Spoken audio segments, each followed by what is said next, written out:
moving to the floor. The marvelous Melodrama Musical Theatre is proud to present to you now Tea and Trumpets, an evening with Gilbert, Sullivan.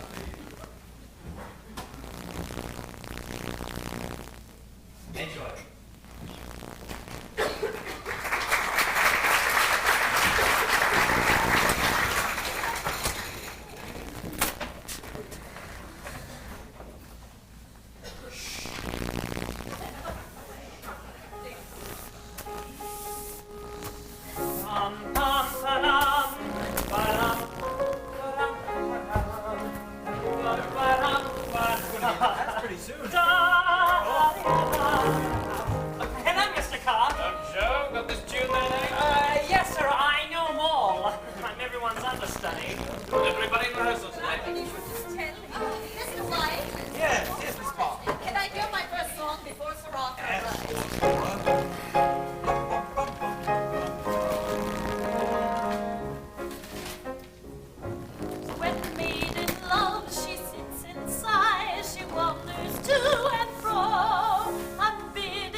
Song I'm worried about. It's going to cause us all a bit of trouble. I'd like to go over it once with you before Mr. Gilbert arrives. He is not coming today? He's brought things right into a halt twice this week, Can't you keep him out, Mr. Carr? Well, I'm ready for him this time if he starts anything. There are one or two songs he's worried about. That makes two of us. Three of us.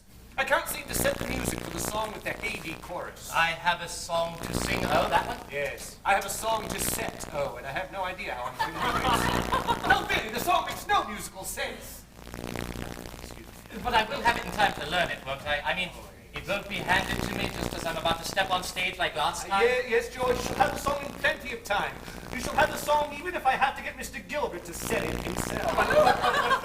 Heaven forbid, Sir Arthur. Yes, Miss Olmar. Will you hear the song I sing with Fairfax? Oh, yes, and mine. Mine too. Yes, I must hear all the songs I've set so far whilst I have the chance. But I'll hear George first. So, if you please. George, whenever you're ready.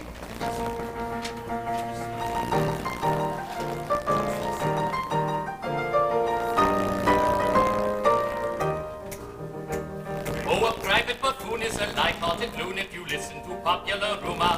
From the morn till the night he's so joyous and bright, and he bubbles with wit and good humor. He's so quaint and so terse both in prose and in verse, yet though people forgive his transgressions, there are one or two rules that our family fools must observe if they love their profession. There are one or two rules, half a dozen maybe, that all family fools of whatever degree must observe if they love their profession. Well, it'll be there, George. It'll be there. However, I do prefer my tune. The one I've written. Let's try the last verse. Relax, let it flow. Though your head it may rack with a bilious attack, and your senses with toothache you're losing, don't be milky and flat, they don't find you for that if you're properly quaint and amusing. Though your wife ran away with this soldier that day and took with her your trifle of money, bless your heart, they don't mind. They're exceedingly kind. Yes. They don't blame you so long as you're funny. That's it. It's a pleasure to feel it, your partner should flit. Though you suffer a deal, they don't mind it a bit.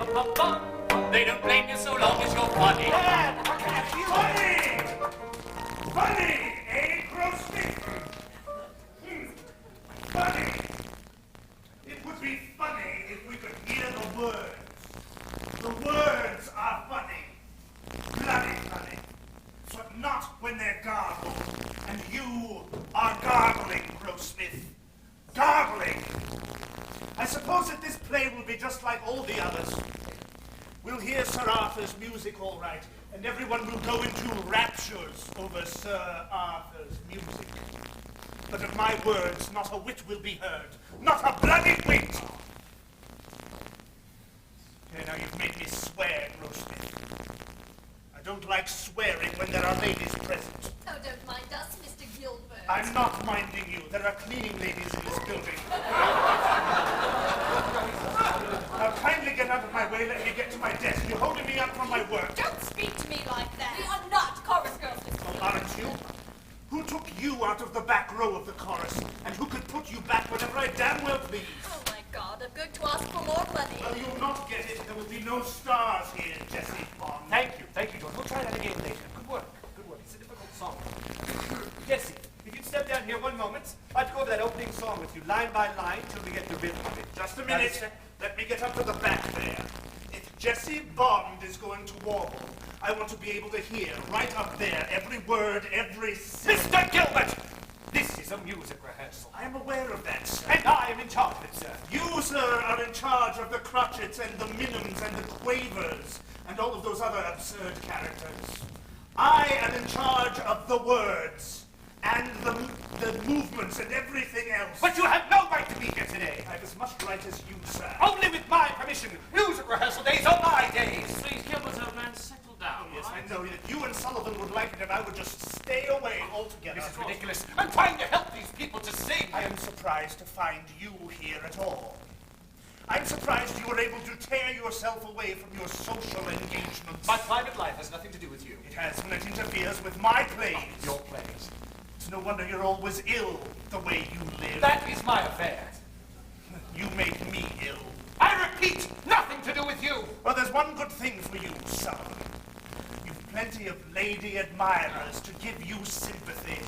It's no wonder you're always ill. It's a vicious circle, if you ask me. Cart!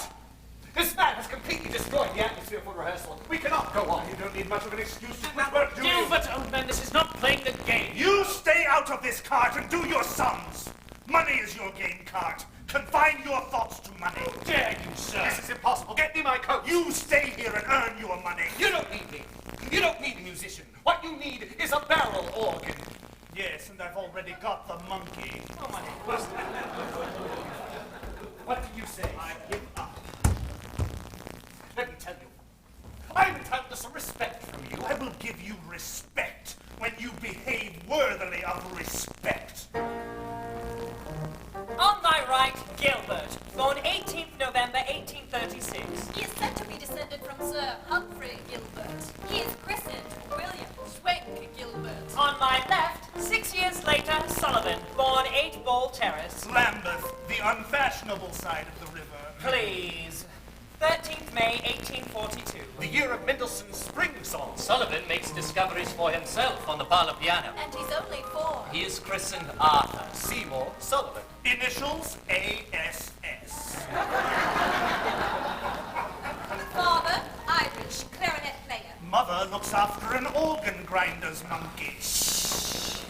Sullivan's father is a bandmaster at Sandhurst. He lets him play all the instruments in the band. He composes his first anthem, and he's only 8.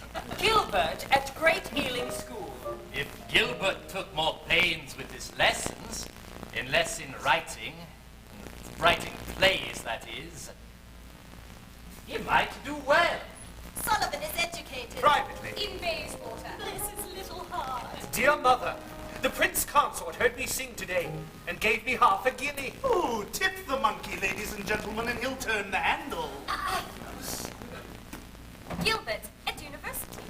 I don't see why I have to study Shakespeare. He's of no use to me. He's all gibberish. For example, what does this mean? I would as lief be thrust through a thicket hedge as cry pooh to a callow throstle. Obvious. Obvious. A great lover of songsters, rather than disturb a little warbler, would prefer to go through a thorny hedge. But I cannot place the quotation. I just made it up.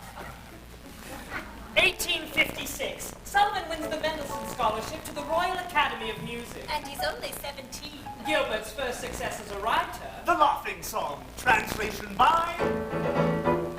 Sullivan wins the chance to study at the Leipzig Conservatoire. The ladies flock to him. Bless his little heart.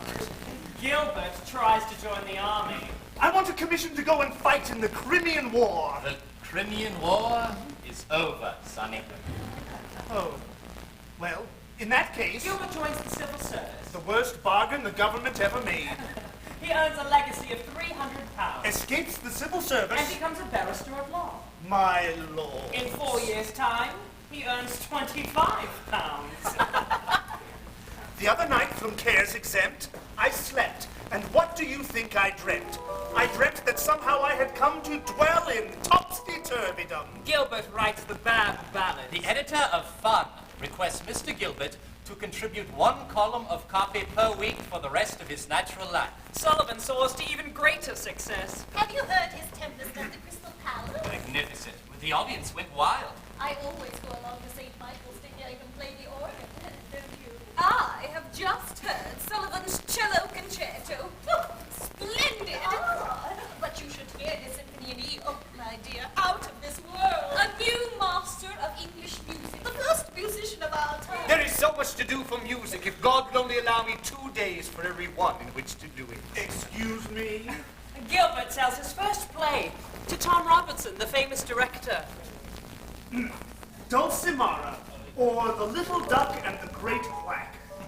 Written in 10 days, containing dances, sketches, love potions, warriors and lovesick maidens. It's a grand allegorical tableau of love's devices. Yes, this will do. Here, £30. Thank you. Before you go, take a bit of advice from an old stager. Never sell as good a piece as this for £30 ever again. Romance. Gilbert marries the daughter of an Indian Army officer, Lucy Agnes. Kitten. Sullivan is pursued by Miss Rachel Scott Russell. Father built the Crystal Palace. She encourages him to write music. Dear Arthur, how is your symphony in D? Do write it. It is the language you speak to me. Yes, Rachel. And dearest, I want you to write an opera, a grand, vigorous work. And of course, as soon as I return from Paris.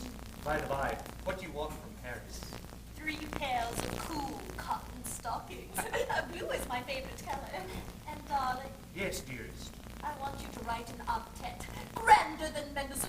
Say you'll do it for me. I say, Sullivan.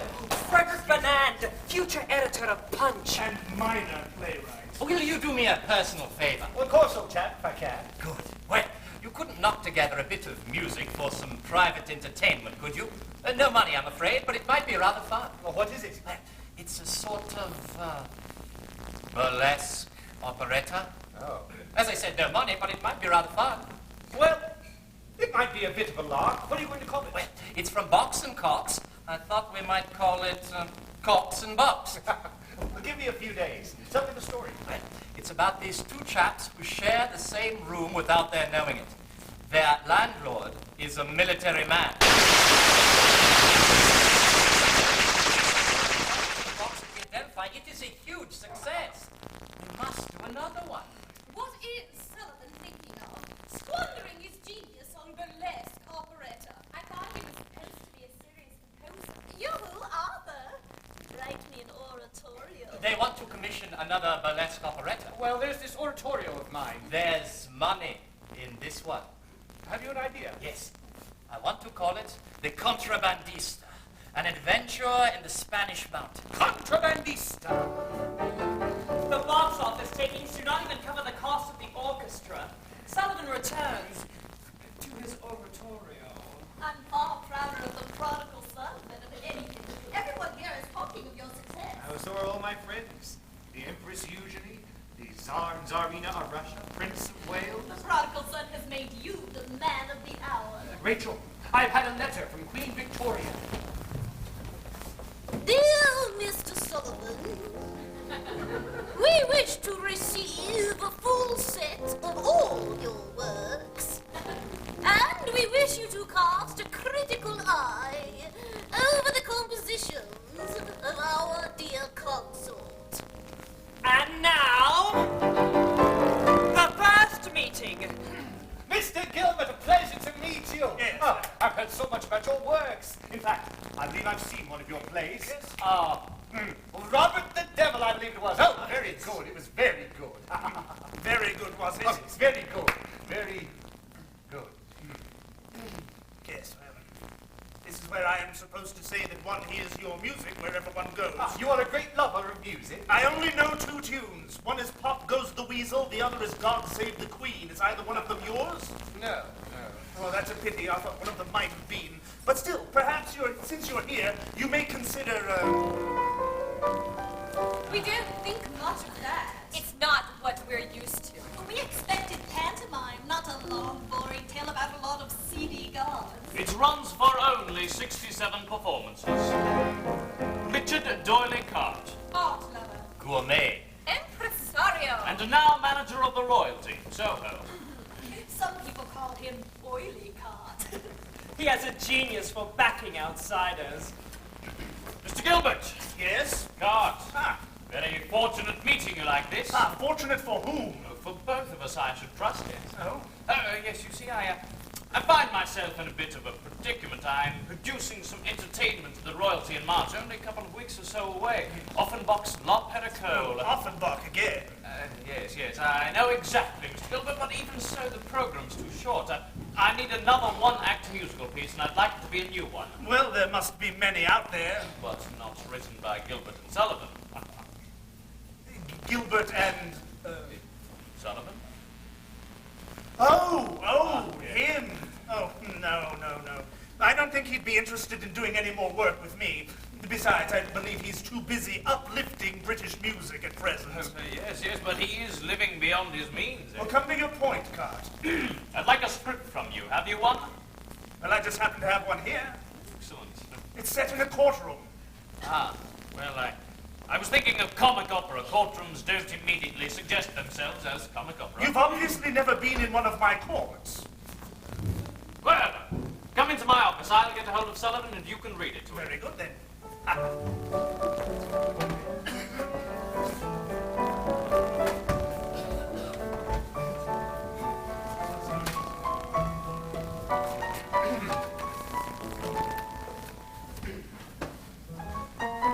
Trial by jury. A dramatic cantata in one act. Very nice. Scene, a courtroom. Barristers, attorneys, chorus. Hark! The hour of 10 is sounding. Hearts with anxious fears are bounding. Hall of justice crowd surrounding. Breathing hope and fear. Hark, the hour of 10 is sounding. Hearts with anxious fears are bounding. Hall of justice crowd surrounding. Breathing hope and fear. But sir, this farce is clearly beneath the both of us. For today in this arena, song by a stern subpoena, head pursued by Angelina, shortly will appear. Sir, unless you stop laughing and pay attention whilst I read, I must ask you to go outside. For today in this arena, song by a stern subpoena, head pursued by Angelina, shortly will appear. Head pursued by Angelina, shortly will appear. Sir, you may think this is amusing. Oh, I do. It's priceless. I can hear the tunes already. Then you'll do it. Of course I'll do it. How long may I have? Well, we can't rush matters of this nature. Shall we say a fortnight? You shall have it within a week. Excellent. Then, gentlemen, until we meet again, in court. Mr. Gilbert. Mr. Sullivan.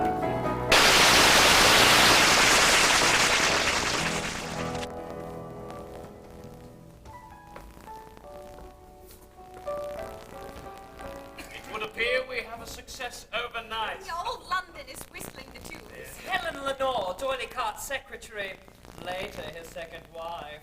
The popular critics are raving about the show. And Sullivan is dining out on his newfound success. Tell me, Arthur, are you happy? Happy? I don't know. I rather enjoyed the experience of putting on trial by jury, except for one slight altercation I had with Mr. Gilbert, who, after one of the band rehearsals, said he thought the music was too loud. Really, too loud. It's an opera, you know. Gilbert, Yes? what would you say to an English comic opera company to oust the French? Well, that sounds very grand. But where's the money coming from? I thought you were supposed to be reviving Thespis. The The backers withdrew their money at the last moment, sir. It's amazing how these capitalists will quail at the words money down. The time is not right for Thespis. I want a new piece, a full-length opera. Well, don't ask me. I'm sticking to straight plays at the moment. Look, I'll raise the money. I'll form a company with a board of directors. I've got my eye on a theatre in Wych Street. Right. 1. I want 200 in advance. All right. 2. We select the company. 3. We control rehearsals. And 4. We select the subject. I'll find Sullivan. But Sullivan has been frightened off by his critics. It is to be gathered from the public prints that the versatile composer of Light of the World has turned all his attention to musical burlesque. Trial by jury, as far as Sullivan is concerned, is a joke, but it's gone far enough, and he will now turn his attention to the subject of English opera. Dearest Mum, Princess Louise will be attending my party tomorrow, so bring lots of roses. Blow the expense. P.S. The guests will include the Prince of Wales, the Duchess of Westminster, the Lord Chief Justice, Mrs. Ronalds... Dr. Sullivan, is there any truth to the rumor that you may be marrying Mrs. Ronald? Arthur Sullivan has kindly attended a few of my soirees. We are just very good friends. Gilbert? I know. Dear Sullivan, we are going to write a new opera. It's called The Sorcerer. It's about this modern magician who gives an entire village a love potion with hilarious results. There's a wickedly funny part for your brother Fred. What do you say? Dr. Sullivan is not at home. Dr. Sullivan is at the bedside of his dying brother. Dr. Sullivan's grief has inspired him to write The Lost Chord. Seated one day at the organ, I was weary and ill at ease, and my fingers wandered idly over the noisy keys. I know not what I was playing, or what I was dreaming then, but I struck one chord of music like the sound of a great amen, like the sound of a great amen. Dr. Sullivan is in mourning for his brother. The Lost Chord is the most popular tune in England. No, please. Please, I ask you. I wrote the Lost Chord in sorrow as my brother lay dying. Don't burlesque it. Besides, it affects the royalties. Dear Sullivan. Dear Dr. Sullivan. Thank you. How are you getting on with the music for The Sorcerer? And can you help me get the company together? Cart is badgering me. Gilbert, what's the delay with the new show? We're trying to find the right cast. Well, hurry up. Now, you promised us full control. You already have that. Now, why aren't you moving faster? Because we're trying to form the basis now for a permanent company. No stars and no temperamental tenors. They can't act, and they're more trouble than the entire company put together. I'd rather start with a bunch of amateurs and lick them into shape. Just hurry up. Cart, Gilbert, can you come down to the Badger seat? There's an entertainer here named George Grossmith. He's ideal for our company, lecturing on Bombay. Bombay. Bombay. Bombay.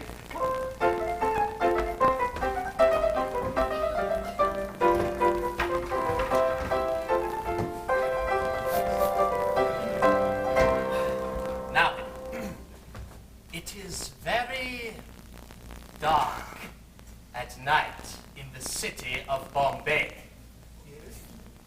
This is my view of Bombay by night. Taken with my coat you find a master purchase lecture on the Strand. Wait, as you can see, there is so very much to see in Bombay.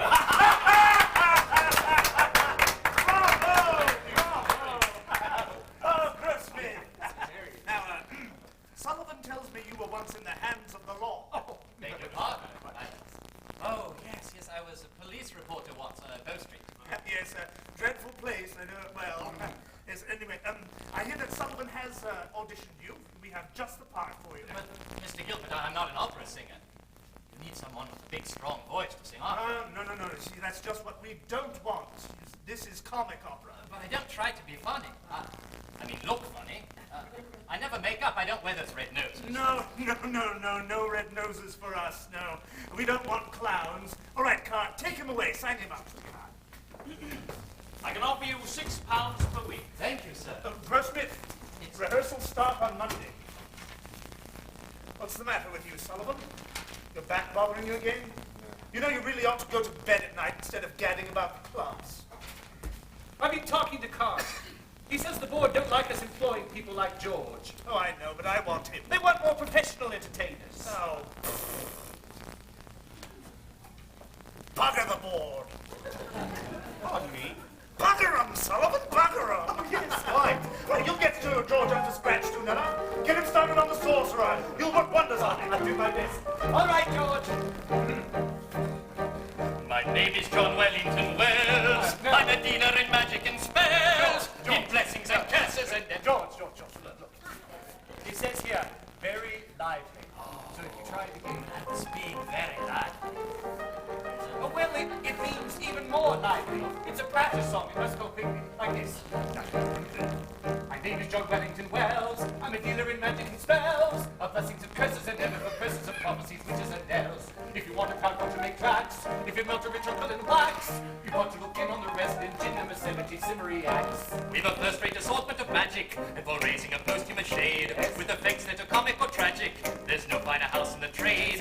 A filter with quantities of it, and for knowledge if anyone burns, we're keeping a very small profit, a profit that brings us unbounded returns. hard part. For he can prophesy with the wink of his eye, peep with security into futurity, sum up your history, clear up a mystery, humour proclivity for a nativity, He has answers oracular, approaches spectacular, tetrapods tragical, mirrors so magical, facts astronomical, solemn or comical, and if you want it, he makes a reduction in taking a quantity. Oh! If anything anyone lacks, he'll find it already in stacks. If he'll only look in on the resident in number 70 simmery acts. Here, put this round your neck. It'll brighten you up a bit. Oh, yes, I see what you mean. Thank you. He can raise you hosts of ghosts, And that without reflectors. and creepy things with wings. And gaunt and grisly He spectres. can fill your crowds with shrouds. And glorify you He vastly. can rack your brains with chains. With gibberings grim and ghastly. That's it. And if you planety changes organity with an urbanity full of satanity, vexes humanity with an inanity, fatal to vanity, driving your foes to the verge of insanity. Boring tautology, in demonology, electrobiology, mystic nosology, spirit philology, high-class astrology, such as ethnology isn't a man to require an apology. Oh! My name is John Wellington Wells. I'm a dealer in magic and spells, in blessings and curses and never filled curses, in prophecies, witches and elves. If anything anyone lacks, he'll find it already in stacks. If he'll only look in on the resident in number 70 simmery acts.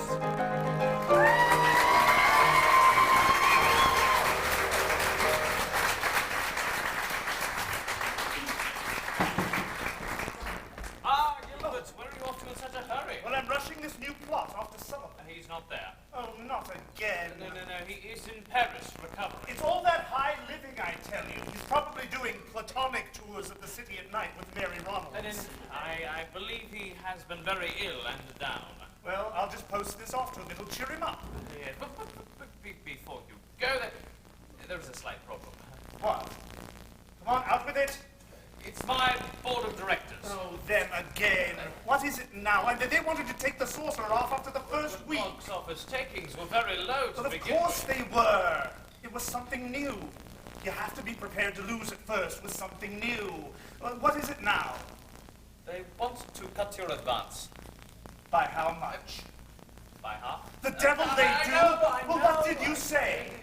Say? Say, yes, say. I said it wouldn't do. Well, you damned right it won't do. Well, they asked for a new book, and here it is. I've kept to my end of the bargain, now they must stick to theirs. They're damn lucky that after the sorcerer I didn't ask for more money. Well, are you going to stand by me on this? If not, now is the time to tell me. Of course, no question. Oh, my. Cart's right. You don't look well. Well, I've just the thing for you.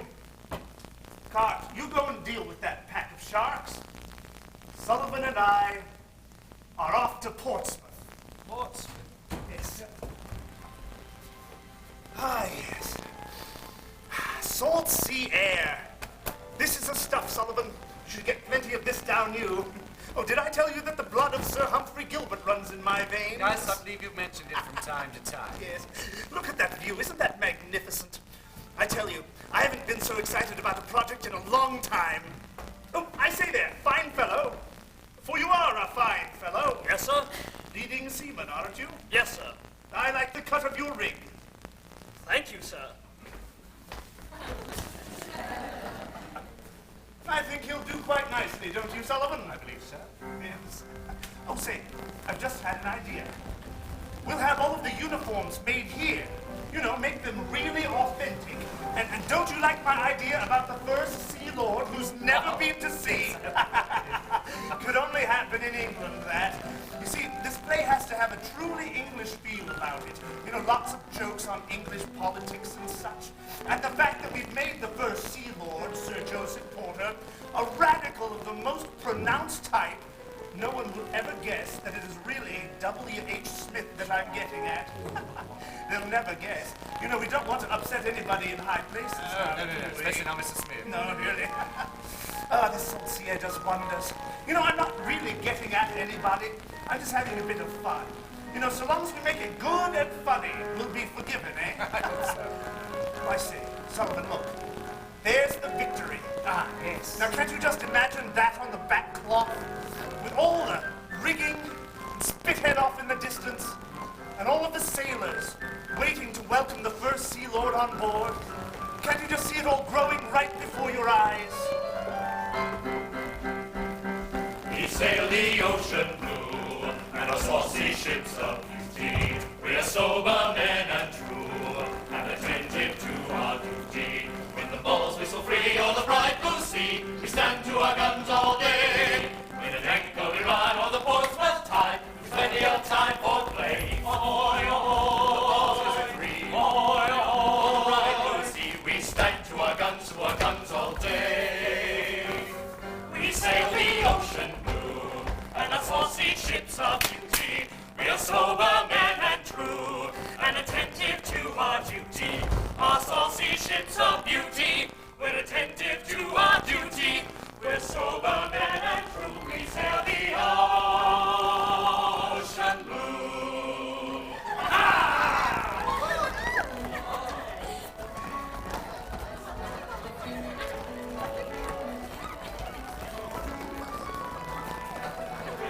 Giddy-tripping, lightly skipping, flock the maidens to the shipping. Giddy-tripping, lightly skipping, flock the maidens to the shipping. Flags and guns and pennies dipping, all the ladies love the shipping. Sailors sprightly, always rightly, welcome ladies so politely. Ladies who can smile so brightly, sailors welcome most politely, welcome most politely. Sailors sprightly, always rightly, welcome ladies so politely. Give me a Smart and sober men, and white devoid of fear. In all the royal men, none are so smart as we are. Sailors sprightly, always rightly, Sailors welcome most politely,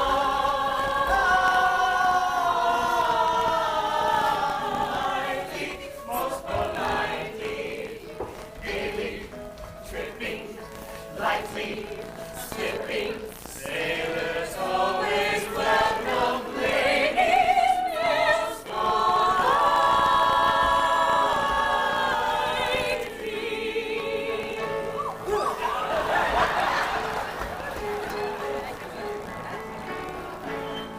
Now give 3 cheers, I'll lead the way.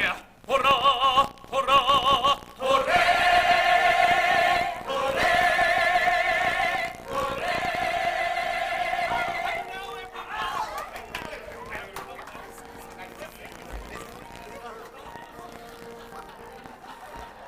When I was a lad, I served a term as office point with attorney's firm. I cleaned all windows and I swept the floors. I polished up the handle of the big front door. I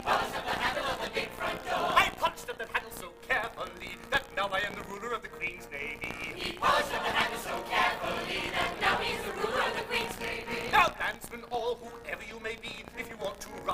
top of the tree. If your soul isn't fettered to an office stool, be careful to be guided by this golden rule. Be careful to be guided by this golden rule. Stick close to your desks and never go to sea, and you all may be rulers of the Queen's Navy. Stick close to your desks and never go to sea, and you all may be rulers of the Queen's Navy.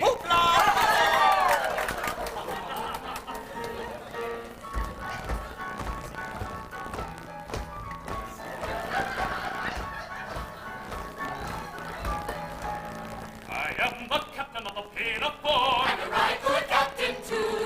You're very, very good, and be it understood, I command a right good crew. We're very, very good, and be it understood, he commands a right good crew. Related to a pier, I can hand, reef, or steer, or ship, or sail, or G. And the fury of a gale, I never, never quail.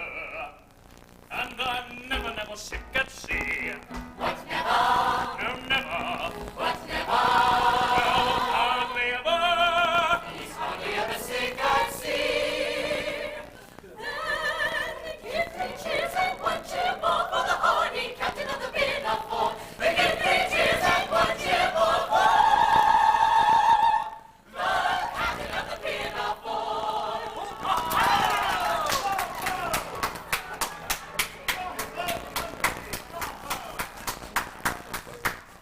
I can't see the show surviving this heat. No, the summer was a bad time to I lie. can't see it surviving this season. Nonsense, Cars. Don't worry. But Gilbert, the board are very concerned. Oh, as I keep saying, bugger the board. Keep going.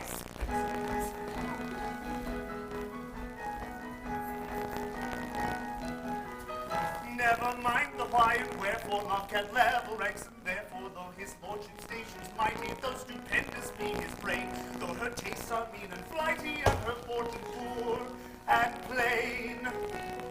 Ring the merry bells on board ship, rend the air with warbling wild, for the union of his lordship with the humble captain's child, or a humble captain's daughter, For a gallant captain's daughter. and the lord who rules the water. And a tar who plows the water.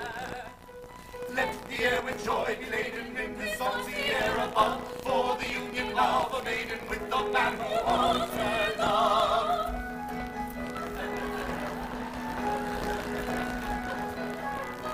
Never mind the why and wherefore, love can never ranks and therefore the... Oh, don't tell me trouble with the board again. Afraid so.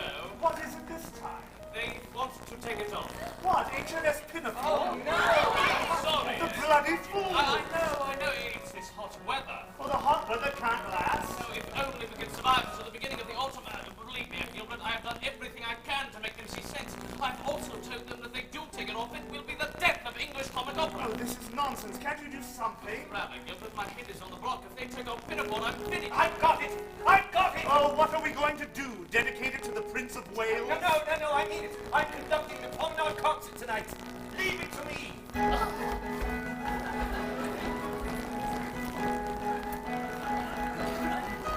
Never mind the why and wherefore, love can never ranks and therefore, though you're not a correlation, if my sentence scarcely pass, though you occupy a station in the lower middle class. Ring the merry bells on board ship, rend the air with warbling wild, for the union of his lordship with a humble captain's child, or a humble captain's daughter, For a gallant captain's daughter. and the lord who rules the water. And a tar who plows the water.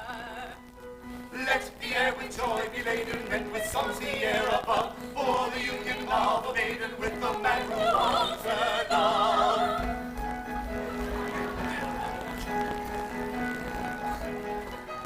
Never mind the why and wherefore, love can never ring the Gilbert, test. I know.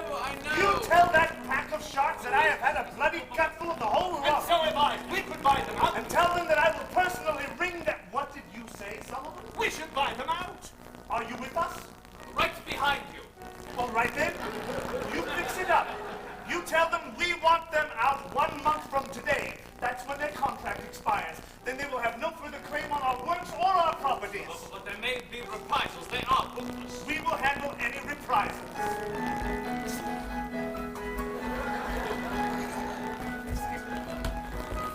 Never mind the why and wherefore, love Oh, wait, be quiet, be quiet. Where are you off? I'm going to America. Pinafore is sweeping the states. It's a forest fire. Your words are on everyone's lips, on every street corner. Barrel organs are churning out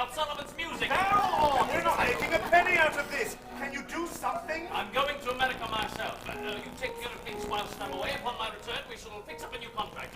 Be careful of the board. They have threatened to stop performances. Don't worry about the board. It's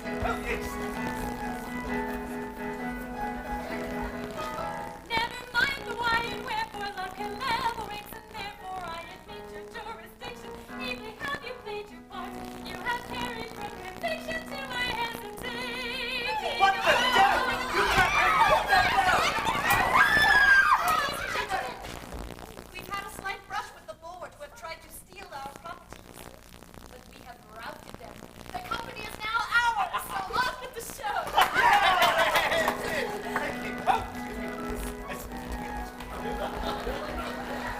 Never mind the why I have fixed it. I have done it. I have done a deal with the Americans. We are going to put on the authorized version of Pinafore in New York. We're going to America. Oh, wonderful! Now, for God's sake, man, get off stage! Never mind the why and wherefore love collaborates, and therefore I admit your jurisdiction. Ably have you played your part. You have carried from conviction to my hesitating heart. Ring the merry bells on board ship, rend the air with warbling wild, for the union of his lordship with a humble captain's child, or a humble captain's daughter, For a gallant captain's daughter, and a lord who rules the water. and a tar who loves the water. Let the air with joy be laden, Ring the merry bells on board ship, for the union of a maiden. for her union with his lordship. Ring the songs the air above, for the man who wants her love. Ring the songs the air above, for the man who owns her love.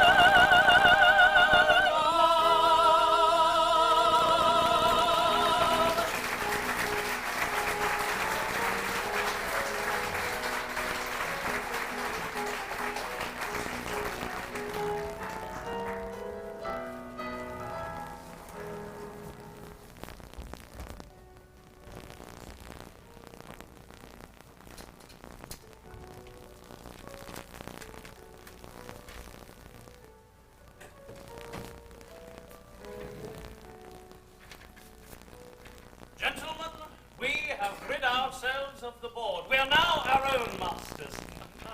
Now, this is the contract I have devised from the date of the withdrawal of HMS Pinafore. We shall each of us contribute a trading capital. At present, let us say £1,000 each. Now, we shall review the situation periodically and adjust accordingly, but this shall form the basis of the agreement. Now, it says here that profits will be divided after all expenses have been paid. That is fair. Yes, and who is to do the accounting? Helen will see to it that you are each given a complete rundown. Right. We'll have to stick to this for 5 years. Yes.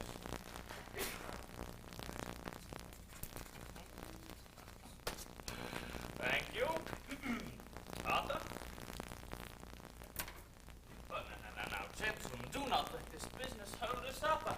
I'm in here to protect us. We must move sharply now and take our own version of Pinafore to New York to do it the way we want it done. We must take the fight right into the pirates' camp. They are robbing us of thousands a week. Oh, I've just had an idea. Why don't we open our new show in New York? You see, much of the writing is done and much of the music is ready. Splendid idea. You're far enough advanced to do that. Yes. Is it exciting? Oh, it's very exciting, yes. Colourful? Very colourful. Songs, pleasant songs. Oh, the score. The score is splendid. Come on, Arthur, sign.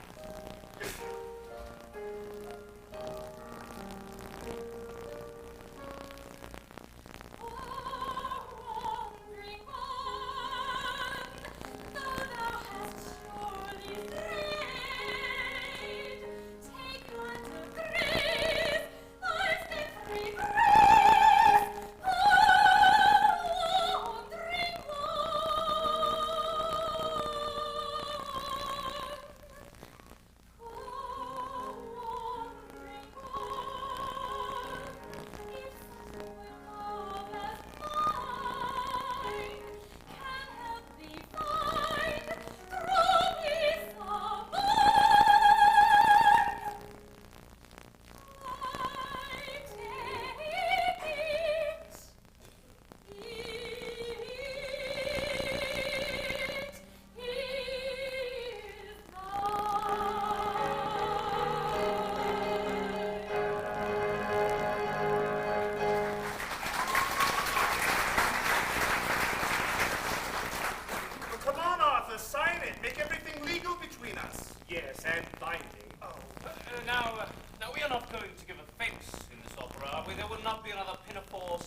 really, Richard, I don't think that he'll give offense. What, never? Well, no, he won't give offense.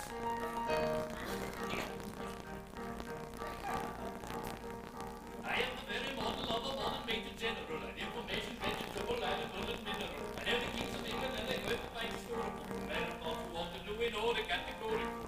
I'm very well acquainted with matters mathematical. I understand equations both simple and quadratical. About binomial theory, about teaming with a lot of news.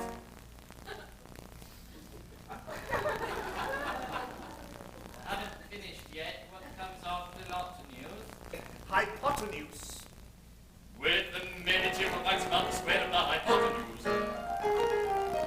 For my military knowledge, though I'm plucky out adventure, it's only been brought up at the beginning of the century. It's still about this vegetable, animal, and mineral. I am the very model of a modern major general.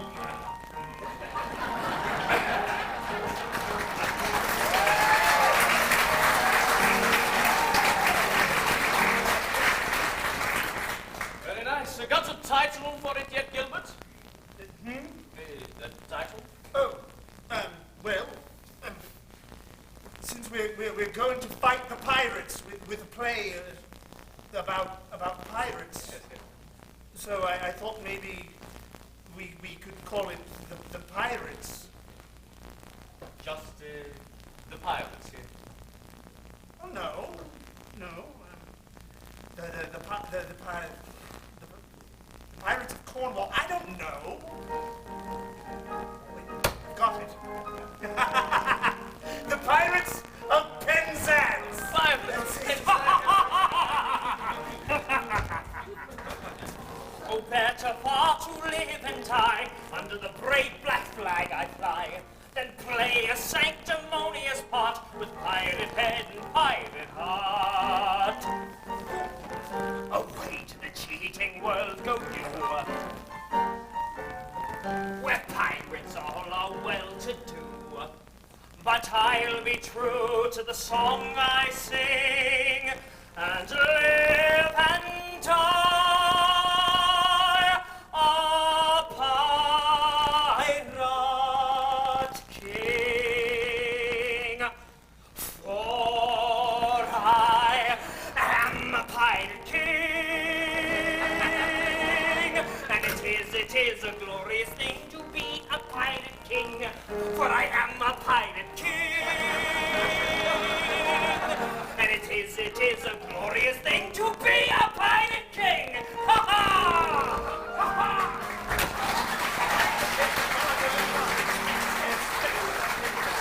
Well, that's it. We're off then. It will be difficult, but if we pull it off... Oh, now they started it. They're the ones who threw down this challenge, and they're the ones who are going to end up with bloody noses. It won't be easy, though. That's why we must be united. Arthur, you still haven't signed. Oh, come on. What's the matter, Arthur? Got cold No, feet? don't cause a fuss. Now, come on, Arthur, just sign and let us get this business out of the way. 5 years is a long time for a serious composer to commit himself to comic opera. Don't underrate these comic operas. They're good pieces of work. And they've already earned you far more money than any of your so-called serious stuff. So don't throw stones at them. You won't catch caught throwing stones, will you? No, me? No, never. What, never? Well, not yet. Now, come on, Arthur, just sign and don't worry about Gilbert. I'll have a talk with him. Besides, it is you they're waiting to meet out there. You're going to America. Just sign. No more petty squabbles. No more, there is money to be made. There is a common enemy to fight. We're going to America. Don't forget your baton. Thank you. When a foeman bears his steel, we Da-dum-da-da-da-dum-da-da. all comfortable feel, Da-dum-da-da. and we find the wisest thing Da-dum-da-da-da-dum-da-da. is to slap our chest and sing ta-dum-ta-da. When you're threatened with a mute, Da-dum-da-da-da-dum-da-da. your heart is in your boots. Da-dum-da-da. There is nothing brings it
stress on the risks that us press, and the preference a lack to our chance of coming back. Still we find it rather wise not to carp or criticize, for it's very evident these attentions are well meant. Yes, it's very evident. These attentions are well meant. Evident. Yes, well meant. Evident. Ah, yes, well meant. When the flow of the bears sing around, around, around, around. From the flow of the around, around. When we find the wise sing around, around, around, around. Stand for this, sing around, around. Go to death, go to stop. Lying dead, and the moon is watery. There's nothing brings the crowd like The water, where we hear Let's not show stop, around,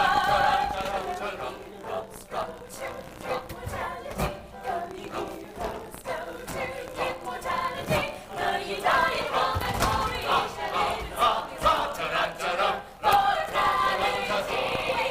Yes, yes, we go. Pirates slay. Ta-ran-ta-ra, Then do not stay. ta-ran-ta-ra. Then why this delay? All right, we go. Yes, forward on the bow. Yes, forward on the bow. Yes, but you don't go. We go, yes, forward on the bow. Yes, forward on the bow. Damn it, you don't go. We go, we go, we go, we go, we go, we go, we go.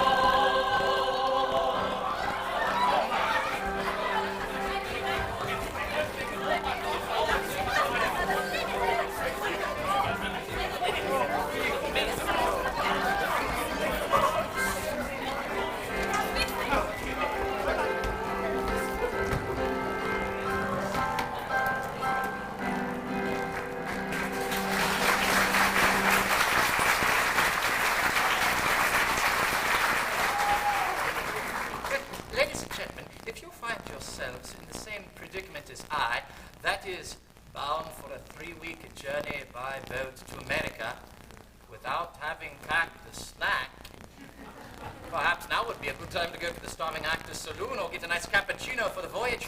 See you in 15 minutes for the conclusion of Tea and Trumpets, an evening with Gilbert and Sullivan. Bye-bye.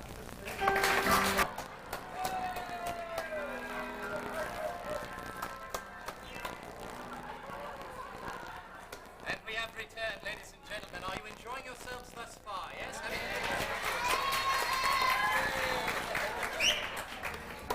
Some very young fans, David, down at table 3. Yay! Yay!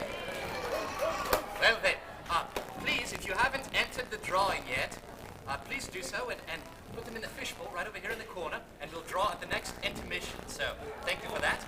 And now then, without further ado, are you ready for the second act, yes? Yes? Very good. Now let's walk across to the big book. Right now, let me bring you the conclusion of Tea and Trumpets, an evening with Gilbert and Sullivan. Enjoy.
soldiers of our queen are linked in friendly tether. Upon the battle scene they fight the foe together.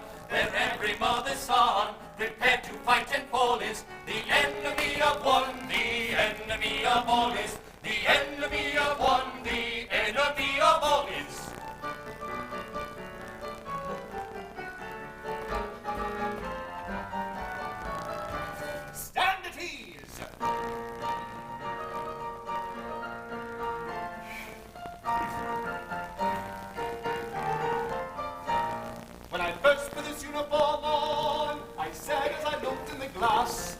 is 1 in a million, the tenly civilian my figure and form will surpass. Gold lace has a charm for the fair, and I've plenty of that and to spare. While the lover's professions for larger inhibitions are eloquent everywhere. A fact that I counted upon when I first put this uniform on. By simple coincidence few could ever have counted upon. The same thing happened to me when I first put this uniform on.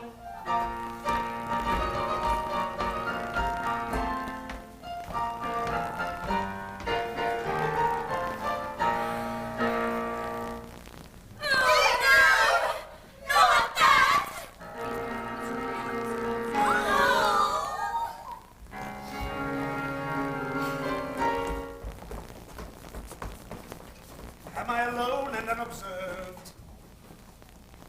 I am.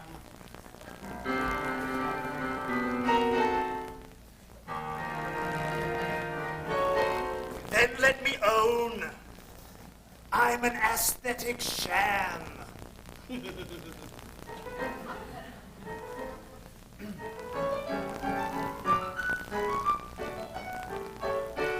If you're anxious for to shine in the high aesthetic line as a man of culture rare, you must get up all the germs of the transcendental terms and plant them everywhere.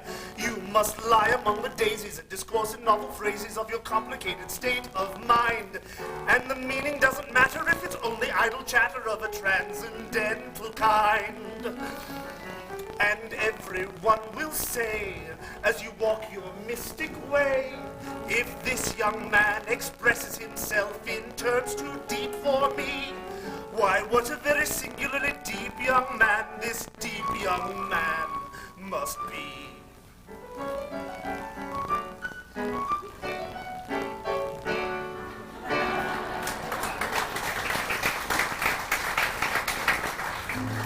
Summer 1881. Richard Doyleycott is basking in the financial and aesthetic glow of patience, momentarily secure in the knowledge that his two protagonists are not yet at each other's throats. He holds a press conference. Of course, Mr. Cart. In patience, Gilbert and Sullivan are attacking the art world. In satirizing the excesses of the so-called aesthetes, the authors of Patience have not desired to cast ridicule upon the true aesthetic spirit, but merely to attack unmanly oddities which masquerade in its likeness. Come on, Mr. Cart. They're knocking Oscar Wilde, aren't they? Not at all. Mr. Gilbert has every respect for Mr. Wilde, both as an artist and as a personality. It is the imitators of Mr. Wilde that he is attacking. Has Oscar Wilde made any comments on Patience? Yes, he has seen it twice, and he laughed a good deal. In fact, he told me personally how much he enjoyed it. And to show that there is no ill will between us, Mr. Wilde will shortly be doing a lecture tour in the United States for me. Oh, you're sending him out before the touring company as an advertisement? Well, I could hire sandwich board men with uncut hair much more cheaply. There are rumors of a new project in the... Yes, I intend to house all of my new operettas In a new theatre? on the site of the old Savoy Palace. It will seat over 1,200 persons, and instead of the usual foul-smelling gas lamps, I intend to install a new electric light. Electric light? Yes, I just happen to have one here with me. Much cleaner, much brighter, and certainly much safer. I will demonstrate. Hold on there! Are you personally financing this venture? Yes. According to our agreement, we share profits and costs, and electricity is going to set costs up. Yes, I know, but the box office takings will be much, much greater. Believe me, Gilbert, I have thought this through. Supposing we draw up a new agreement, whereby we each of us pay £4,000 per year rent. You mean you as partner would pay yourself as landlord 1/3 of the rent? Yes. Well, you made a very good deal for yourself there, Cart.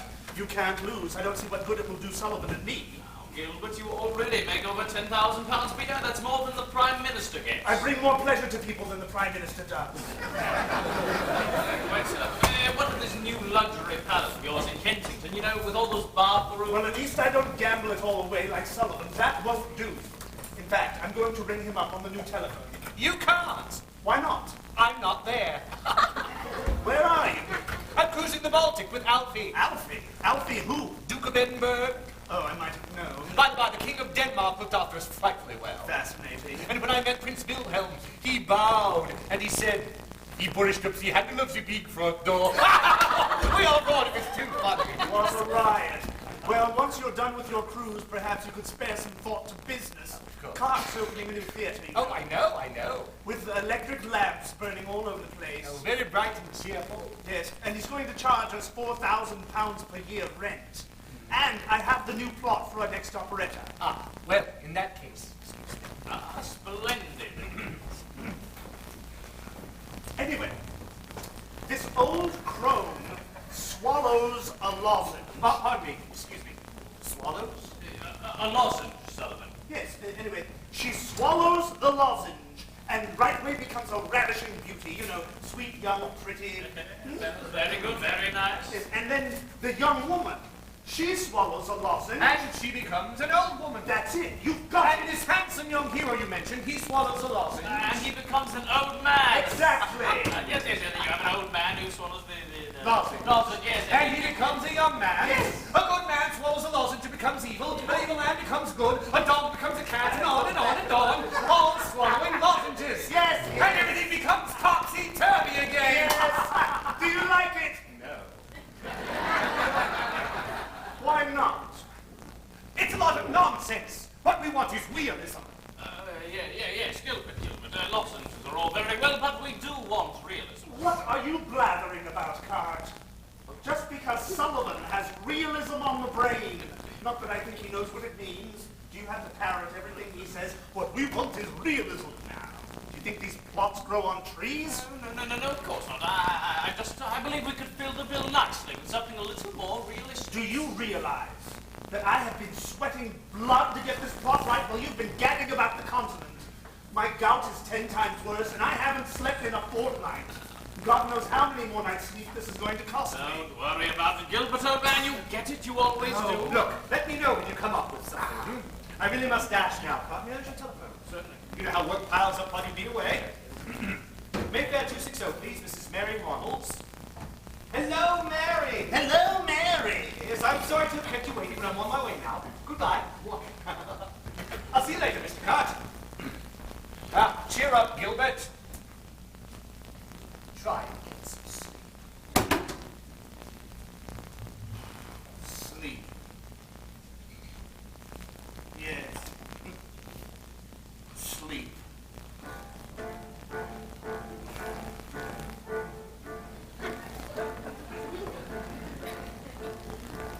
When you're lying awake with a dismal headache and repose is tabooed by anxiety, I conceive you may use any language you choose to indulge in without impropriety. For your head is on fire, your bedclothes conspire, and usual slumber to plunder you. First your counterpane goes and uncovers your toes, then your sheet slips demurely from under you. Then your blanketing tickles, you feel like Nick's pickles, so terribly sharp is the pricking. And you're hot and you're cross and you tumble and toss, still there's nothing twixt you and the ticking. Then your bedclothes all creep to the ground in a heap, and you pick them all up in a tangle. And then your pillow reclines and politely declines to remain at its usual angle. Well, you get some repose in the form of a doze with hot eyeballs and head ever aching, but your slumbering teems with such horrible dreams, you'd very much rather be waking. For you dream you are crossing the channel and tossing about on a steamer from Harwich, which is something between a large bathing machine and a very small second-class carriage. And you're serving a treat, penny ice with cold meat, to a party of friends and relations. They're a ravenous horde, and they all come on board at Sloane Square and South Kensington stations. And round on that journey you find your attorney who started that morning from Devon. He's a bit undersized, and you don't feel surprised when he tells you he's only 11. Then you're driving like mad with that singular lad, by the by, the ship's now a four-wheeler, and you're playing round games, and he calls you bad names when you tell him that ties pay the dealer. Well, this you can't stand, so you throw up your hands, and you find you're as cold as an icicle. In your shirt and your socks, the black silk with gold clocks, crossing Salisbury Plain on a bicycle. And he and his crew are on bicycles too that they somehow or other invested in. And they're telling the tars or the particulars of a company he's interested in. It's a scheme of devices to get at low prices all things from cough mixtures to cables, which tickled the sailors by treating retailers as though they were all vegetables. You get a good spadesman to plant a small tradesman, must take off his boots with a boot tree, and his legs will take root and his fingers will shoot and they'll blossom and bud like a fruit tree. From the greengrocer tree we get grapes and green pea, cauliflower, pineapple and cranberries, while the pastry cook plant cherry brandy will grant apple pops, three corners and banberries. The shares are a penny and ever so many are granted to Rothschild and Baring, and just as a few are allotted to you, you wake up with a shudder despairing. You're a regular wreck with a crick in your neck, and no wonder you snore for your head's on the floor. You've needles and pins from your soles to your shins. Your left leg's asleep, your flesh is a trick. You've cramp in your nose, some fly in your toes, some fluff in your lungs, feverish tongue, a thirst that's intense in a general sense. You haven't been sleeping in clover. The darkness is past, it's daylight at last, and the night has been long. Ditto, ditto, my song. And thank goodness they're both of them over.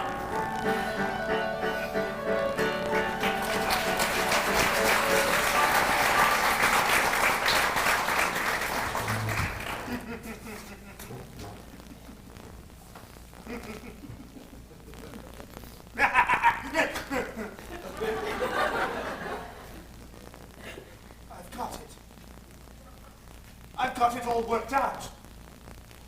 It's about this chap who's a fairy. But only from the waist up. And he goes into Parliament and he runs amok in the House of Lords. And there's a chorus of peers and a chorus of fairies. The Lord Chancellor. It's ideal for Grocery. Mr. Cart, Mr. Sullivan. Just a minute, George. I'm still very worried about the night mess. Oh, don't worry, George. Just do it as you did it in rehearsal today. On opening night, no one's going to know whether you get the words right or not. Mr. Gilbert will. Ah, well, he won't be there. No, he's never there on an opening night. Why is that? He can't face them. What?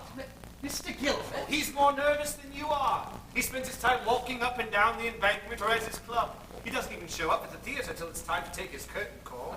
Is everything all right now, George? Oh, yes, thank you, Mr. Carter. I'm feeling much better now. Good luck, Dr. Sullivan. Oh, thank you. Good luck, George. Now then, Arthur, what is it? You look terrible. I ache, I'm in pain. I can't seem to find anything to soothe it. I was very sorry to hear about your mother. It's more than just that, Cart. Can I tell you something in great confidence? Yes. You mustn't tell anyone, not even Gilbert, especially not Gilbert. I'm financially ruined. Gambling?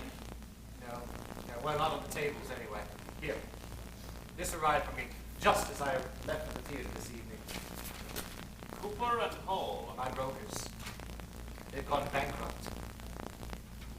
Every penny I had in the world was with them, and it's all gone. But surely you must have other resources. No. I tell you, Carter, I can't take much more of this. I feel old and tired, and on top of everything else, there's Gilbert. I'm beginning to dread working with him. He deliberately refuses to give me the sort of material I so desperately need. I tell you, Cart, when I face a crisis like this, I feel terrible. I begin to realize just how short life really is. I must achieve something before I die.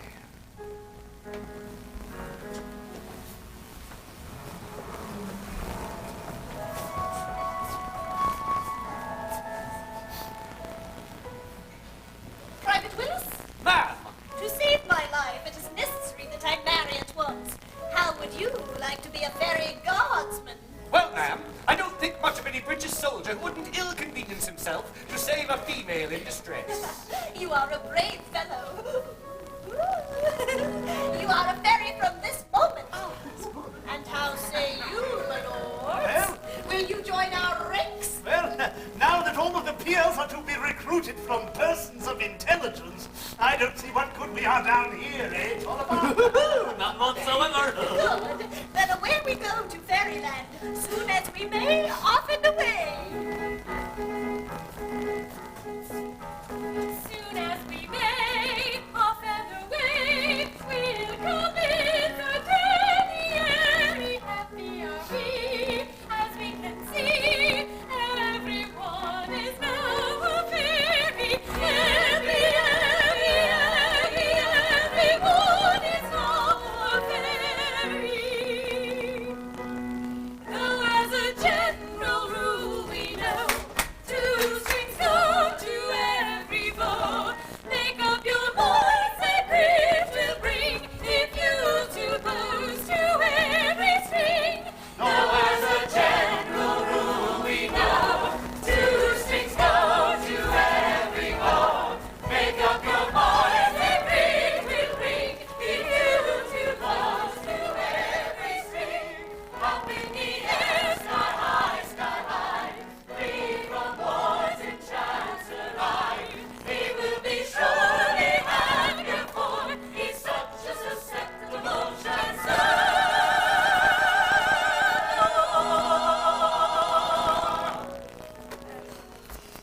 Where is this topsy-turvy going to end? I'd rather watch a Punch and Judy show. Doesn't come within a mile of Pinafore. Sullivan is a masterly musician, but he's sacrificing himself to Gilbert. 13th May, 1883. Dr. Sullivan is 41 today and giving a cocktail party. Everyone who was anyone is there. The leading critics, Mrs. Ronalds, the Prince of Wales, Mr. Cott, and even Mr. Gilbert is enjoying himself. Ah, Bertie. Yes, hello. Wonderful man, that Dr. Sullivan. Yes, His wonderful. music is so popular all over the United States. Indeed, yes. Gilbert. That's right, Mr. Gilbert. It must be such a privilege to know and work with a man like him. Yes, indeed. It's very sacrificial of him to allow it to happen. Excuse me. It's always an education working with such a talented composer. I'm sure it is. I am sure it is. Oh, you're so lucky, Mr. Gilby. It's Gilbert. Mr. Gilby, Bates. Joanne Sebastian Bates. Is he still composing? Indeed, no, madam. I believe he is by way of decomposing. Ladies and gentlemen, it is now 9:30. You must all come up and listen to my telephone. Surprise for you. Ah, Mr. Gilbert, you mustn't miss our surprise. We are just about to go through and listen into the telephone to hear the second act of Iolanthe right from the stage of the Savoy. Well, it's hardly a surprise for me. I'm able to do that whenever I please. Will be a thrill for all my friends, don't you think? Possibly, Mrs. Ronalds, possibly. But I would find it even more thrilling if they were to purchase tickets for tomorrow night's performance. Good night, Mrs. Ronalds. Mary, the Prince of Wales has just congratulated me, but I don't know for what. Well, may I be the second to congratulate you, whatever it is. Thank you. For Mr. Gladstone. I am permitted by Her Majesty to propose that in recognition of your distinguished talents as a composer, Sir Arthur, show yourself the best man in Europe. Sir Arthur, how long has it been since you've composed anything worthy of you?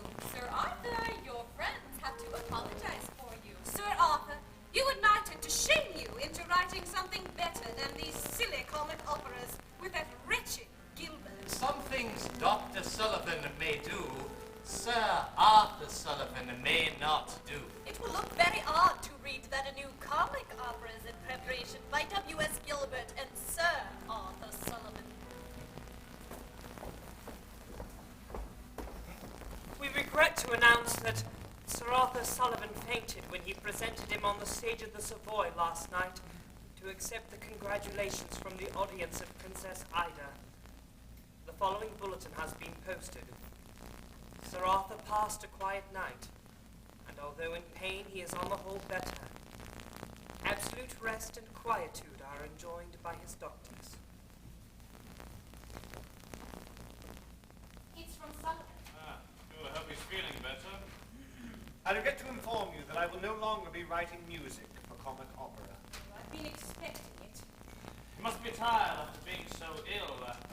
You better go and see him. The Princess Ida receipts are dropping already. Yes, but I should go easy with him. If It may be more serious than you think it is. Arthur, it's good to see you looking so much better. Yes, worried about you, Arthur. Very worried. Well, I'm in less pain now. Some rest, a little time away will put me to right.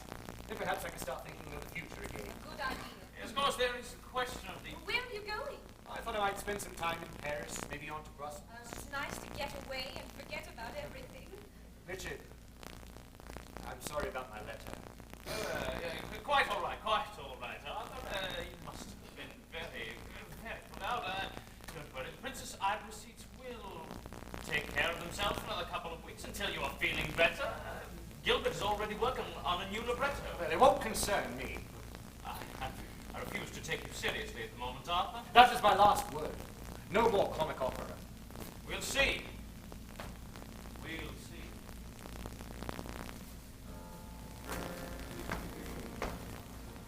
He must write another piece. He's under contract. Yes, and Princess Ida will have to come off soon, and we have nothing to take its place. We'd better write to him. Where is he now? Brussels. Dear Arthur, business, as you will have observed, shows signs of falling off.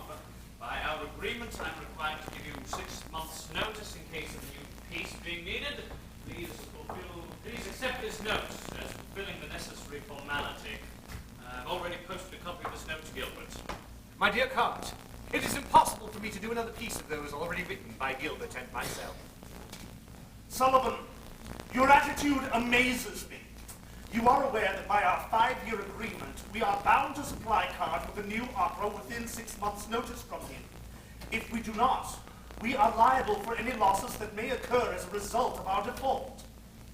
With Princess Ida, I reached the end of my tale with that sort of piece. The music is never allowed to speak for itself. Your reflections on the character of the libretto I have supplied you with hurts me very deeply. I enclose a new libretto. And the hero, a mountebank, swallows a lozenge. Don't you see? I'm tired of all that. We must break new ground. I want something of importance to work on. Sullivan, I am completely at a loss as to what it is you want from me. The best thing I can suggest is that you just find someone else to write your libretto for you. Simply because your libretto does not furnish me suitable musical suggestion does not mean we should come to a grinding halt. Find someone else, damn you! Sir Arthur Sullivan and Mr. Gilbert look like splitting for the simple reason that they cannot find a story. The great question of the day is, are Gilbert and Sullivan played out? Is there any truth to the rumor that Richard Doyley Cott will be launching a competition to find Gilbert and Sullivan a new script? What is happening at the Savoy? Is Doyley Cart's empire about to collapse? Arthur, things are getting desperate. You must have heard what people are saying. We must have a new piece. I'm not writing for a lozenge. Is that all that is holding us up? I'm not writing for a lozenge. Gilbert has told me he's given you a perfectly good script and you refuse to work on it. Yes, but it's the same old plot. He's trying to fall off on me. Surely it will do. Look, if he will choose another subject, I will write the music. But I'm not writing for a lozenge. Well then, gentlemen, the time has come when I must state with some reluctance that I cannot construct the plot for your next opera. Further discussion is useless. I regret it very Damn much. you, Gilbert! I shall sue you for every penny I can get out of you. Oh, damn and blast you right back, Card. Sue me. I'll sue you for malicious behavior. It's Sullivan you ought to be chasing after. He turns all of my ideas down. I know. Don't keep saying I know. It's exceedingly tedious. But Gilbert, old man, you must have another idea. Not another blasted idea in my head. Sir, must I remind you of your contract? Damn it, Richard, I've given him a plot. I'm not writing for a lozenge. Damn you, Sullivan, I've just about had that with you. Wait, Sullivan, wait, hold still. Stand still. No more lozenges. No. This next one will have a Japanese setting. Yes. We'll call it the Mikado, or the town of Titipu. Yes, and we'll have a joke at all this Japanning that's going on. We'll go to Knightsbridge, to the Japanese village, and we'll get someone really Japanese, to coach the actors in deportment. Miya-sama. Yes, and all that nonsense. And costumes, yes, they'll be bright and colorful. From Kingsbridge, from Japan. Real, authentic. Samurai will have armor! Well, the Japanese are rather small on the whole. Oh, no, that's not a criticism. It's just a point, you see. Armor might not fit. Oh. All right. All right, I'll scrap the armor then. You don't need the armor, but it still does all appeal to you, yes? Why not? Why not?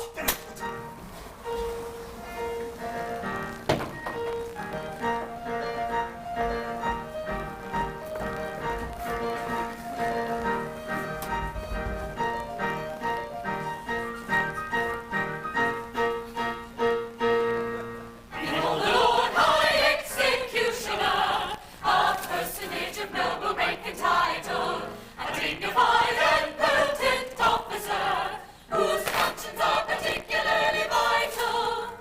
Defer to the Lord High Executioner.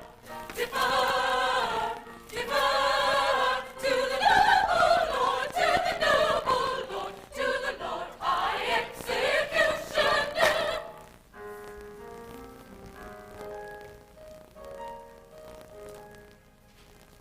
In a tree by a river, a little dog sang willow, tin willow, tin willow.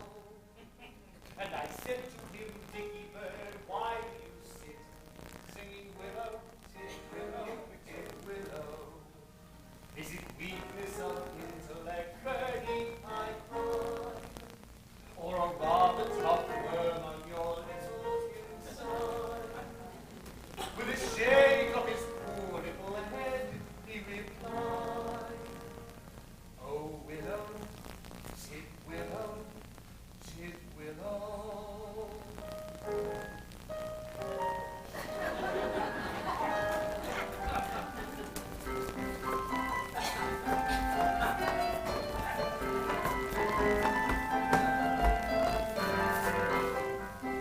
Three little maids from school are we, perfect as a schoolgirl well can be, filled to the brim with girlish glee.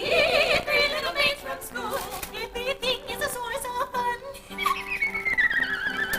Nobody's safe, for we care for none. Life is a joke that's just begun. Three little maids from school. Three little maids who all unwary come from the ladies' seminary, free from the genius tutelary. Three little maids from school. Three little maids from school.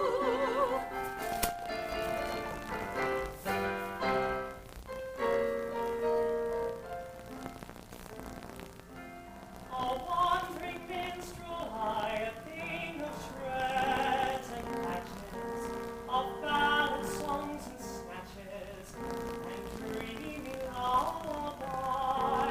My catalog is long through every passion ranging, and if your humor's changing, I'll tune myself a song. I'll tune my song.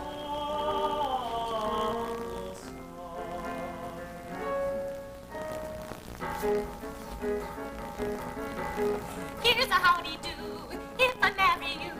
When your time has come to perish, then the maiden whom you cherish must be slaughtered too. Here's a howdy-do, here's a howdy-do. Here's a pretty mess, in a month or less. I'm to die without a wedding. Let the bitter tears I'm shedding witness my distress. Here's a pretty mess, here's a pretty mess. Here's a state of things, to her life she clings. Matrimonial devotion doesn't seem to suit her notion, burial it brings. Here's a state of things, here's a state of things. With a passion that's intense, her worship and adore, but the laws of common sense we often do ignore. If what I say is true, 'tis death to marry you. Here's a pretty state of things, here's a pretty howdy-do. Here's a pretty state of things, a pretty state of things. Here's a howdy-do, Here's a howdy, here's a howdy-do. For if what I say is true, I cannot marry you. Here's a pretty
berry, yum yum.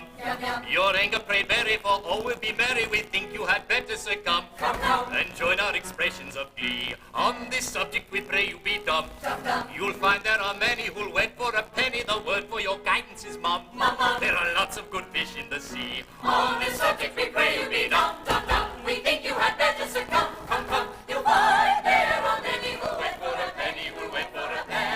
There are lots of good fish in the sea. There are lots of good fish in the sea. There's lots of good fish in the sea. There's lots of good fish in the sea, the sea, the sea, the sea, the sea.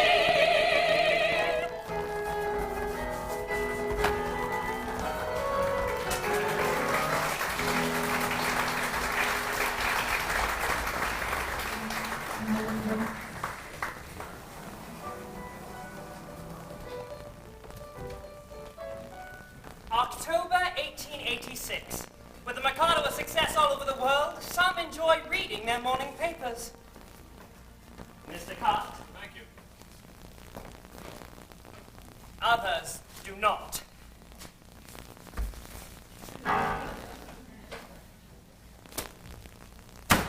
Cart! Gilbert, I see the Mikado has broken all records in New York. Where is the music for Ruddigore? I've been trying to pin him down for weeks, but he's never in. You know why? I opened my paper this morning, and what do I see? Sir Arthur Sullivan attends Royal Garden Party. Sir Arthur Sullivan at Henley. Sir Arthur Sullivan at Ascot. Sir Arthur Sullivan with Mrs. Ronalds.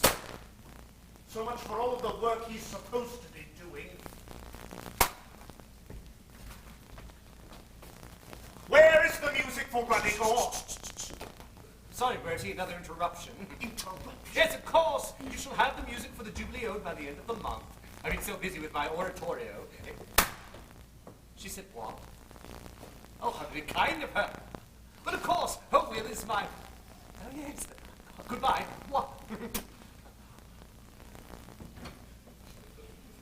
The Queen has just asked me to write a grand opera. She said I'd do it so well. Where is the music for Ruddigore? What? Where is it? Yes, Arthur, we were hoping to go into rehearsals next week. May we see some of it? Please? Well, You haven't even started it yet, have you? It's too bad, Arthur. Too bad. You had a commitment to us, but you go off and you fly your kite. Do you realize we open in a matter of weeks? I've been very busy. Yes, and you've worked yourself ill to the bargain. Damn it, Sullivan, you look like death warmed up. We must cash in on the Mikado's success. Tell him, Cart.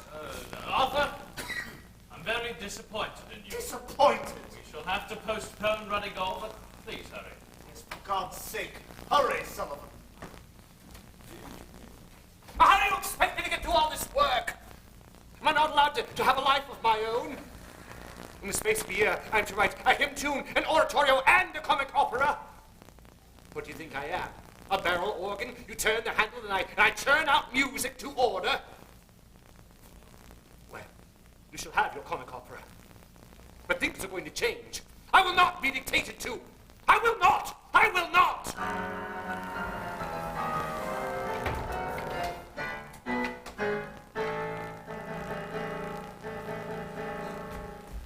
Beware, beware, beware.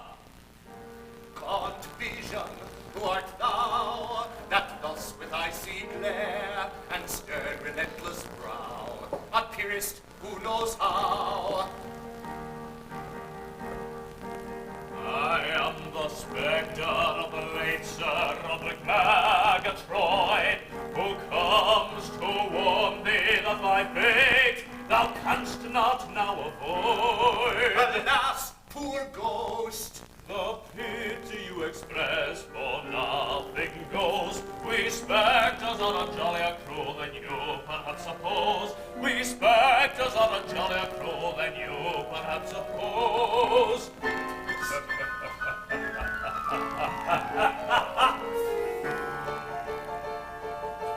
When the night wind howls in the chimney cowls, and the bat in the moonlight flies, and dingy clouds like funeral shrouds sail over the midnight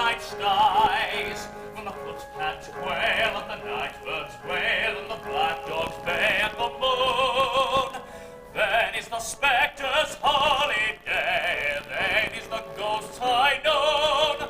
For then is the ghost high known. High known. Then is the ghost high known.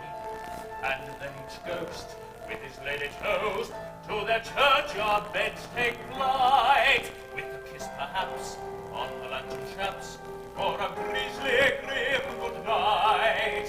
When the welcome knell of the midnight bell rings forth its jolliest tune, and ushers in our next high holiday, the dead of the night's high noon, the dead of the night's high noon, high noon,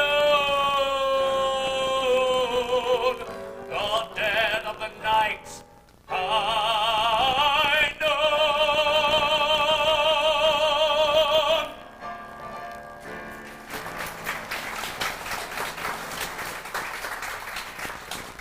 I recognize you now. You are the picture that hangs at the end of the gallery. In a bad light I am. You are considered a good likeness. I am crude in colour because I've been painted for only 10 years. In 2 centuries' time, I shall be regarded as an old master, and you will be very sorry you spoke so slightly of me. And why, may I ask, have you left your frame? I have come to remind you that you are evading the conditions under which you are permitted to exist. What? I say that Ruddigore will not run. People have been booing and hissing, crying, bring back the Mikado. It will not run. Excuse me, are you blaming me? Yes? If you'd spent less time flying your kite and more time composing music, which was less suited to a cathedral and more suited to a comic opera, the audiences might have enjoyed it more. Strange the music should be under attack. There was so little opportunity for music in Ruddigore, people wondered what I had to do with it. It was just a straight play with a few songs thrown in. Yes, and half of those should have been cut. Gentlemen, this never gets us anywhere. Well, if you just put more effort into it instead of flying his kite. Lots of things wrong with it. Your title, for a start. What? Ruddigore. People found it offensive. Oh, and what was I supposed to call it? Kensington Gore? Oh, how about this? Not half so good as the Mikado. Oh, here's one. Pardon the music, the composer's half with us. That's a good one. Oh, well, I'm not going to stay here listening for this. I've got a training camp. You see what I mean, Cart? His work is merely an intrusion on his holiday. Gilbert, go easy on him. He's probably heard it's not easy for any of us having a failure on our A hands. failure. I don't see what the fuss is about Ruddigore. A failure. It'll net me about £7,000. I could stand a few more failures like that. Yes, but it is still a letdown after the Mikado. In this business, you are only as good as your latest offering. You shall have to think very seriously about the next one. But what does the public want? Well, we must think upon new lines. The Mikado was a success because it was fresh. It startled people. We must think upon those lines again. There was an article in the Times the other day. Did you see it? Thank you. Yes, right here. A real comic opera dealing neither with topsy-turvydom nor fairies would be a splendid novelty and a much greater success than anything we are likely to see during the present dramatic season. Why not think upon those lines? A good strong plot would keep Sullivan up to the mark, and he does need keeping up to the mark, I agree. But it wouldn't be comic opera now, would it? Now, Gilbert, I'm sure a writer of your talent and experience could write comedy in such a way that it does not immediately appear like comedy, with some philosophy. After all, there must be some statement you'd like to make that would last. Sugar the pill, you mean? Yes, you got it. All right, Cart. Just to prove to you that I am not quite the barbaric buffoon that I have been called at times, I will attempt to do as you've asked. But I rely on you to keep Sullivan up to the mark. Just leave Sullivan to me. Well, Arthur, what did you think of it? I think we finally won, Richard. I'm very glad I did talk very seriously. Oh, this new plot of his is wonderful. It's very human. No topsy-turvydom, historical setting, Tower of London. He said he got the idea from a poster on the Underground Railway. I hardly believe it's... Yes, this may help to pave the way for offerings of a more serious nature. A real opera on a grand scale. Now, Arthur, I'm not saying anything just yet, but my new feature is coming along. It's coming along. It will house only opera, the English Royal Opera Company.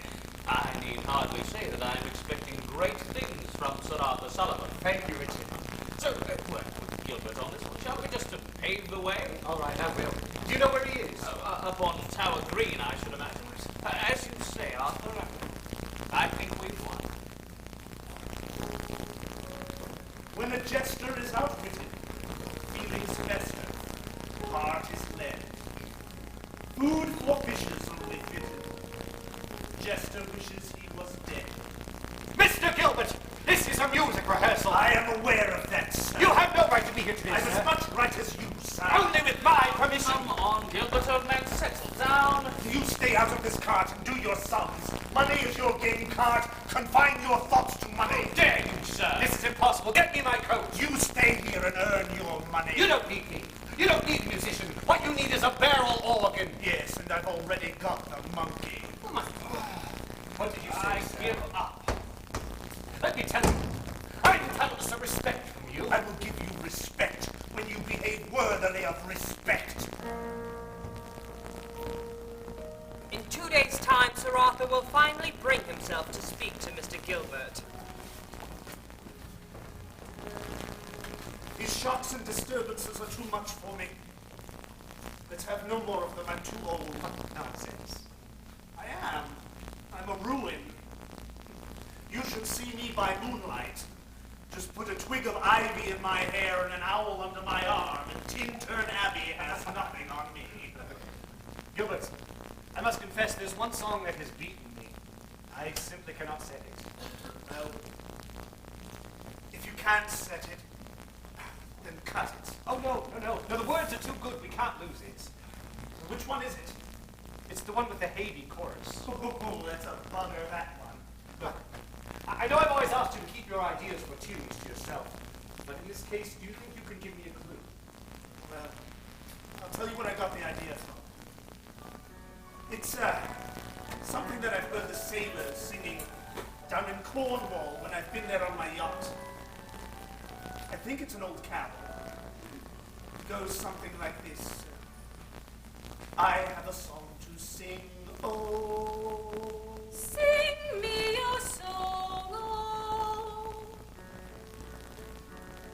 It is sung to the moon by a lovelorn moon who fled from the mocking throng. Oh. It's the song of a merry man moping long, whose soul was sad and whose glance was long. Who sipped no sup and who craved no crumb as he sighed for the love of a lady. Haiti, Haiti, misery me, lack-a-day-dee. He sipped no sup and he craved no crumb as he sighed for the love of a lady.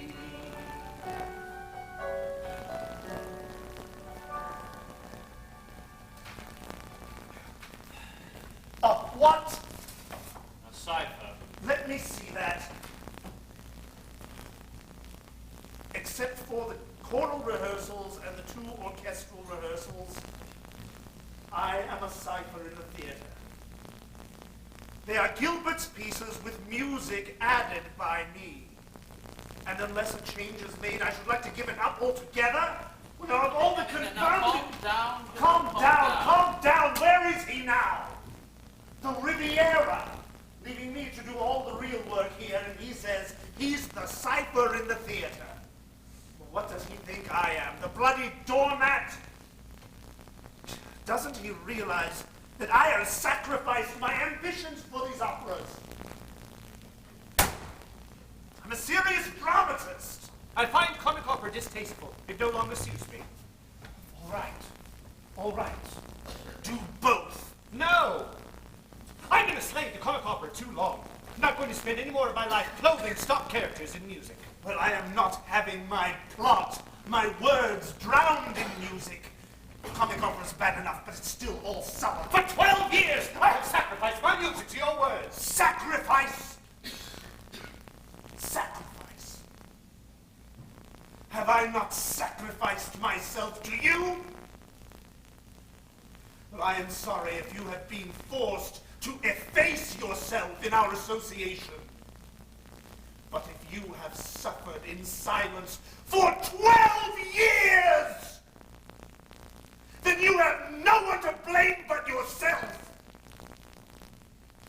The next time we meet, let it not be as master and servant, but as master and master.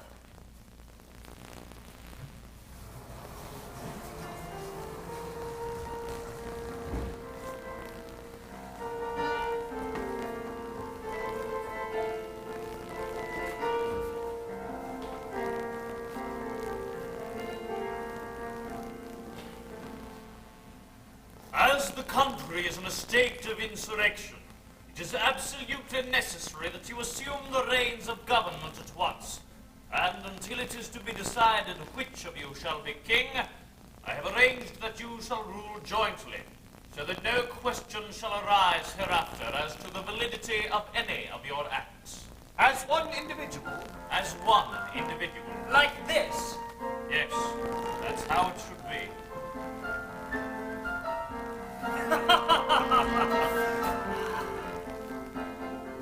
We're called gondolieri, but that's our Gary. It's quite honorary, the trade that we ply.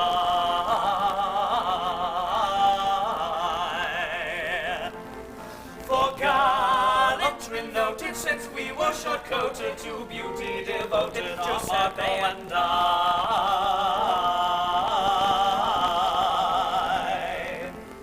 When morning is breaking, our couches forsaking, to greet their awaking, with carols we come, as summer's day nooning, when weary lagooning, our mandolins lazily thrumming, our mandolins tuning, lazily thrum. Our mandolins tuning, we lazily thrum. Tra-la-la-la-la, tra-la-la-la-la, tra-la-la-la-la, tra-la-la-la-la. When vespers are ringing, to hope ever clinging, with songs of our singing, a vigil we keep. When daylight is fading, enwrapped in night shading, with soft serenading, we sing them to sleep. With soft we sing them to sleep. With soft serenading, we sing them to sleep. We are called gondolieri, but that's our game. Gondolieri, gondolieri, tra-la-la-la-la, tra-la-la-la-la-la. Gondolieri, gondolieri, tra-la-la-la-la, tra-la-la-la-la, tra-la-la-la-la, tra-la-la-la-la, tra-la-la-la-la.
Sparkling eyes in a never and anon, in a merciful eclipse.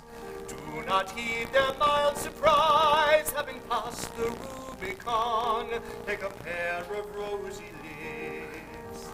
Take a figure trimly planned, such as admiration whets. Be particular in this. Take a tender little hand, fringed with dainty fingerets. Press it, in parenthesis. Take all these, you lucky take and keep them if you can. Take my counsel, happy man. Act upon it if you can, if you can, if you can. Act upon it if you can. Happy man, if you can.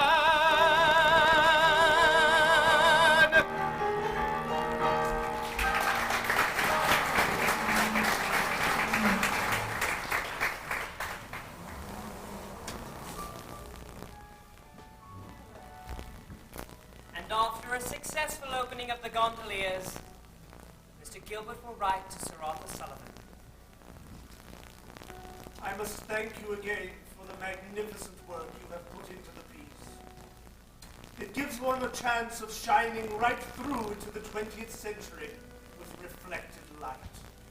And Sir Arthur will reply to Mr. Gilbert. Don't talk of reflected light. In such a perfect book as The Gondoliers, you shine with an individual brilliancy that no other writer could hope to achieve. If any thanks are due anywhere, it should be from me to you.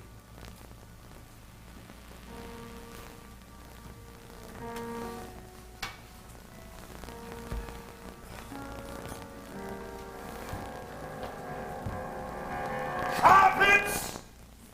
Not to raise your voice at me, sir.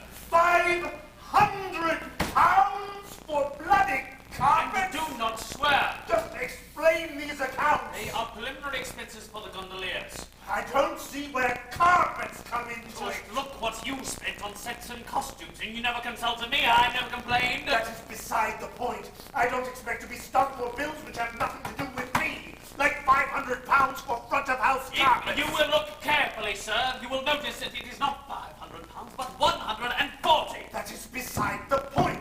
They have nothing to do with me. You, sir, rent this theatre. Your contract and my contract, our contract states that you shall maintain cost and repairs. The public comes here to see my plays, not Gothic carpets illuminated by electric lamps. I have done everything I can for you, sir. I lied and told tales. I raised money in the early days. I found the best theatre I could. I did the best I could for it. I should have just put sawdust and spittoons down and left you to it. I demand a new agreement. Very well.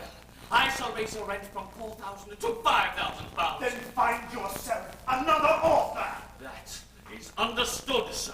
You will write no more for the Savoy. Damn you, Cart! I made you.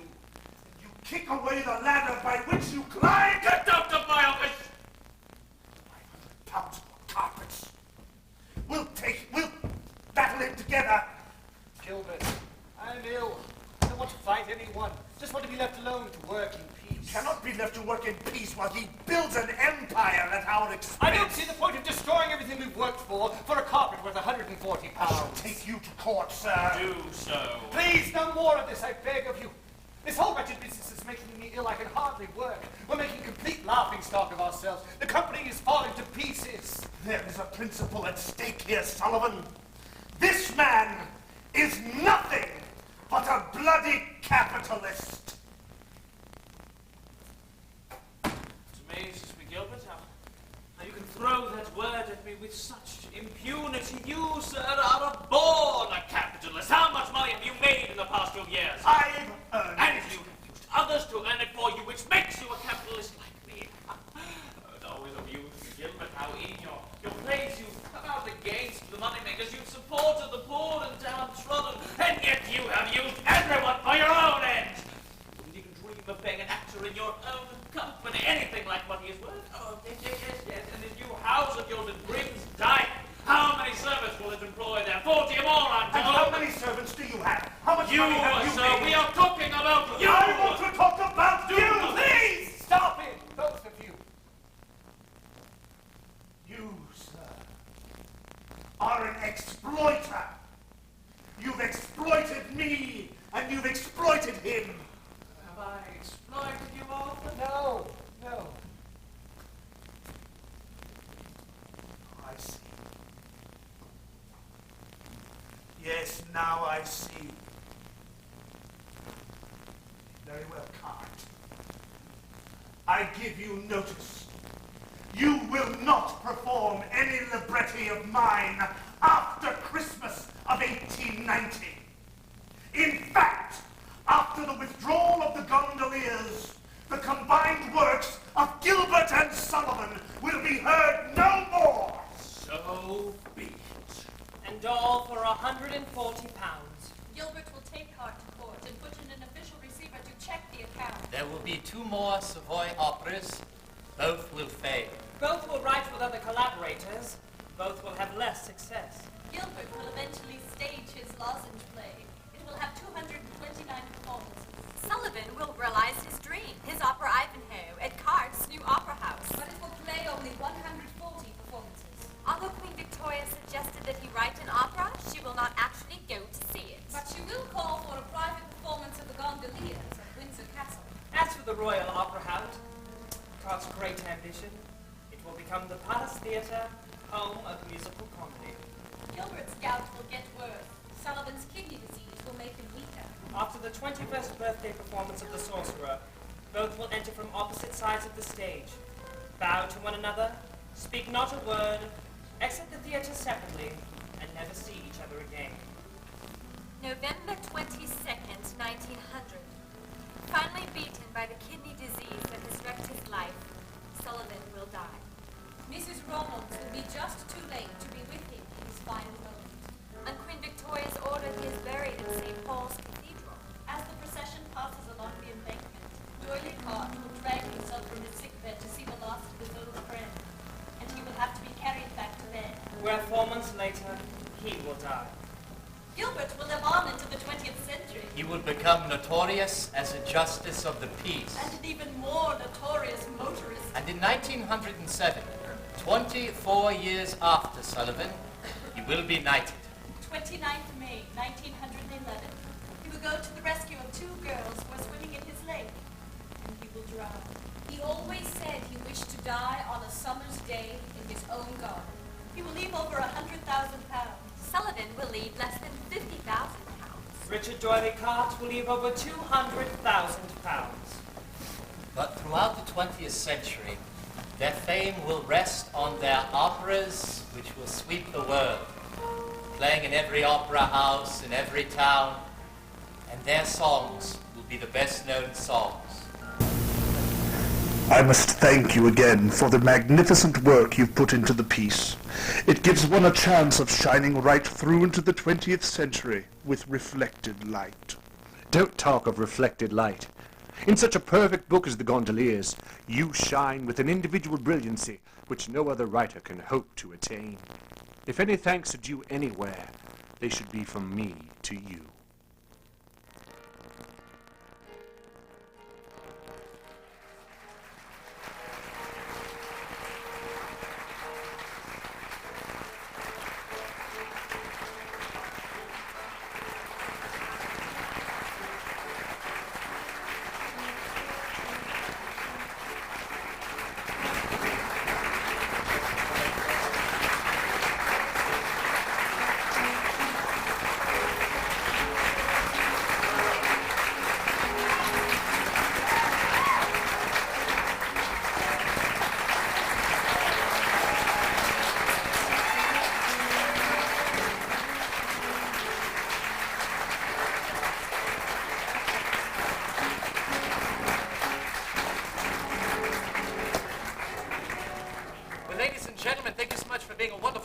Now please join us back in 15 minutes for Gilbert and Sullivan's comic operetta, Trial by Jury. Happenings in a courtroom that certainly you have never experienced before. Please join us back. J-O-J-O-J. No, not that trial, Bobby. Oh, I'm sorry. One too many OJs. Does this raise a legal question for you? I believe it. No, I think it raises one for you. It raises a legal question for me, and that is, do vegetarians eat animal crackers? And yet, Bobby has one more question. I have one more. There's We one. probably should go on. All Okay. right. When a cow laughs, does milk come out of its nose? Important questions to ponder during the next 30 If minutes. anyone has an answer, let us know after this. Ladies and gentlemen, sit back, relax, and enjoy Gilbert and Sullivan's comic operetta, Trial by Jury.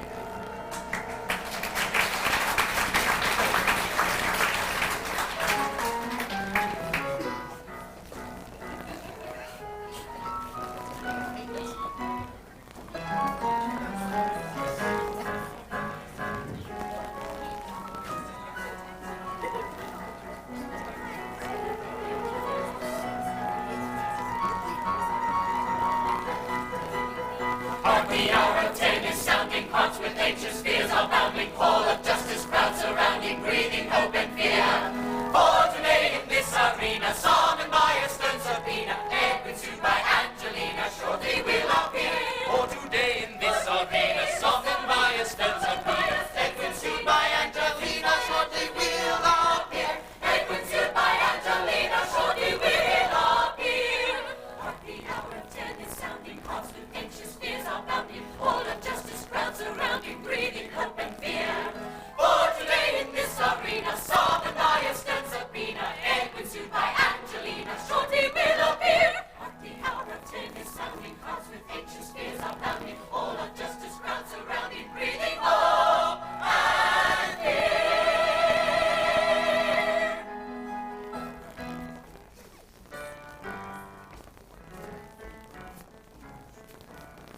Now, jurymen, hear my advice. All kinds of vulgar prejudice, I pray you set aside. I pray you set aside. With stern judicial frame of mind, from bias free of every kind, this trial must be tried. Silence of court! Silence! Oh, listen to the plaintiff's case. Observe the features of her face. The broken-hearted bride. Condole with her distress of mind. From bias free of every kind, this trial must be tried. Silence in court! Silence! And when amid the plaintiff's shrieks, the ruffianly defendant speaks, upon the other side, what he may say you needn't mind. From bias free of every kind, this trial must be tried. Silence in court! Silence in court!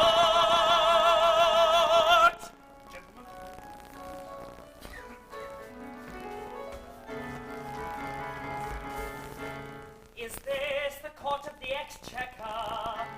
It is. Be firm, my pecker.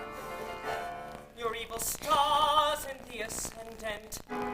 Who are you? I'm the defendant. Monster dread our damages. There's the jury, dread the fury. Hear me, if you please. These are very strange proceedings. But permit me to remark on the merits of my pleadings. You're at present in the dark. That's a very true remark on the merits of his pleadings. We're at present in the dark. Ha ha ho ho, ha ha ho ho. Come here, my sweet, my precious. I have a story to tell you all. Tremble to hear it. When first my old love I knew, my bosom welled with joy. My riches at her feet I threw. I was a lovesick boy. No term seemed too extravagant upon her to employ. I used to mope and sigh and pant, just like a lovesick boy.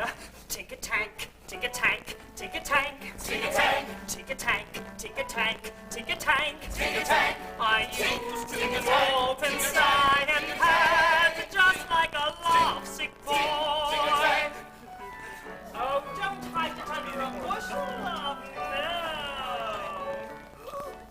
But joy incessant palls the sense, and love unchanged will cloy, and she became a bore intense unto her lovesick boy. With fitful glimmer burnt my flame, so I became cold and coy. At last one morning I became another's lovesick boy. Tink-a-tank, tink-a-tank, tink-a-tank, Tink-a-tank, tink-a-tank, tink-a-tank, tink-a-tank, Tink-a-tank. At last one Tink-a-tank, morning tink-a-tank, I became another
submission bend.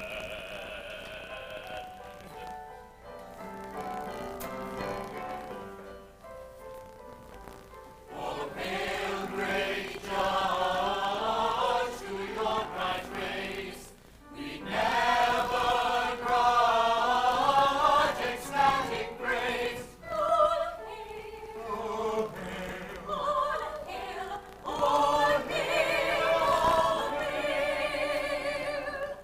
May each decree a statute rank and never be reversed in rank.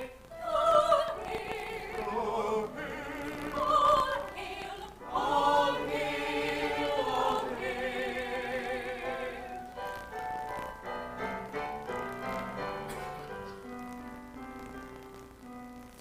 For these kind words accept my thanks, I pray.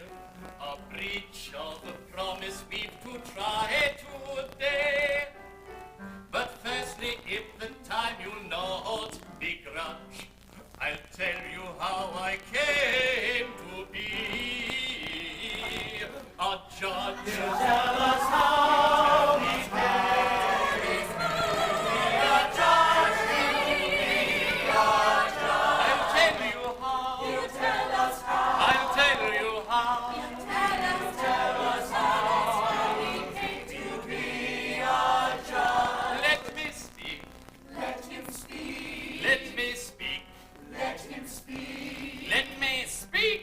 Yes, let him speak. Let me speak. He speaks. Let me speak. He speaks. Hush. You tell us how we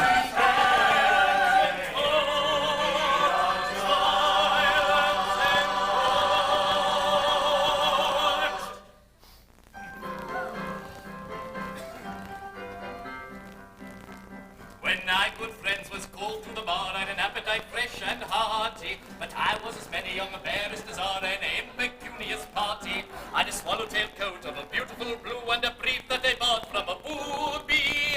I'd a couple of shirts and a collar or two and a ring that looked like a ruby. A couple of shirts and a collar or two and a ring that looked like a ruby. In Westminster Hall I danced a dance like a semi-despondent fury, but I thought I never should hit on a chance of addressing a British jury. But I soon grew tired of third-class journeys and dinners of bread and water. So I fell in love with the rich attorney's elderly, ugly daughter. So we fell in love with the rich attorney's elderly, ugly daughter. The rich attorney, he jumped with joy and replied to my fond professions. You shall reap the reward if you pluck my boy in the Bailey and Middlesex sessions. You'll soon get used to her looks, said he, and a very nice girl you'll find her. She might very well pass for 43 in the dusk with the light behind her. She may very well pass for 43 in the dusk with the light behind her. The rich attorney was good as his word, and the briefs came trooping daily, and every day my voice was heard on the sessions of ancient Bailey. All thieves who could my fees afford relied on my orations, and many a burglar I've restored to his friends and his relations. And many a burglar he's restored to his friends and his relations. At length I became as rich as the Gurneys, an incubus then I thought. So I threw over this rich attorney's elderly, ugly daughter. The rich attorney, my character high, tried vainly to disparage.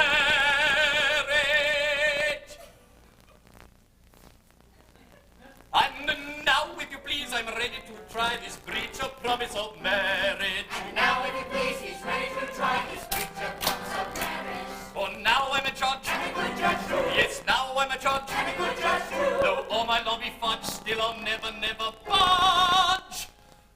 And I live and die a judge. And a good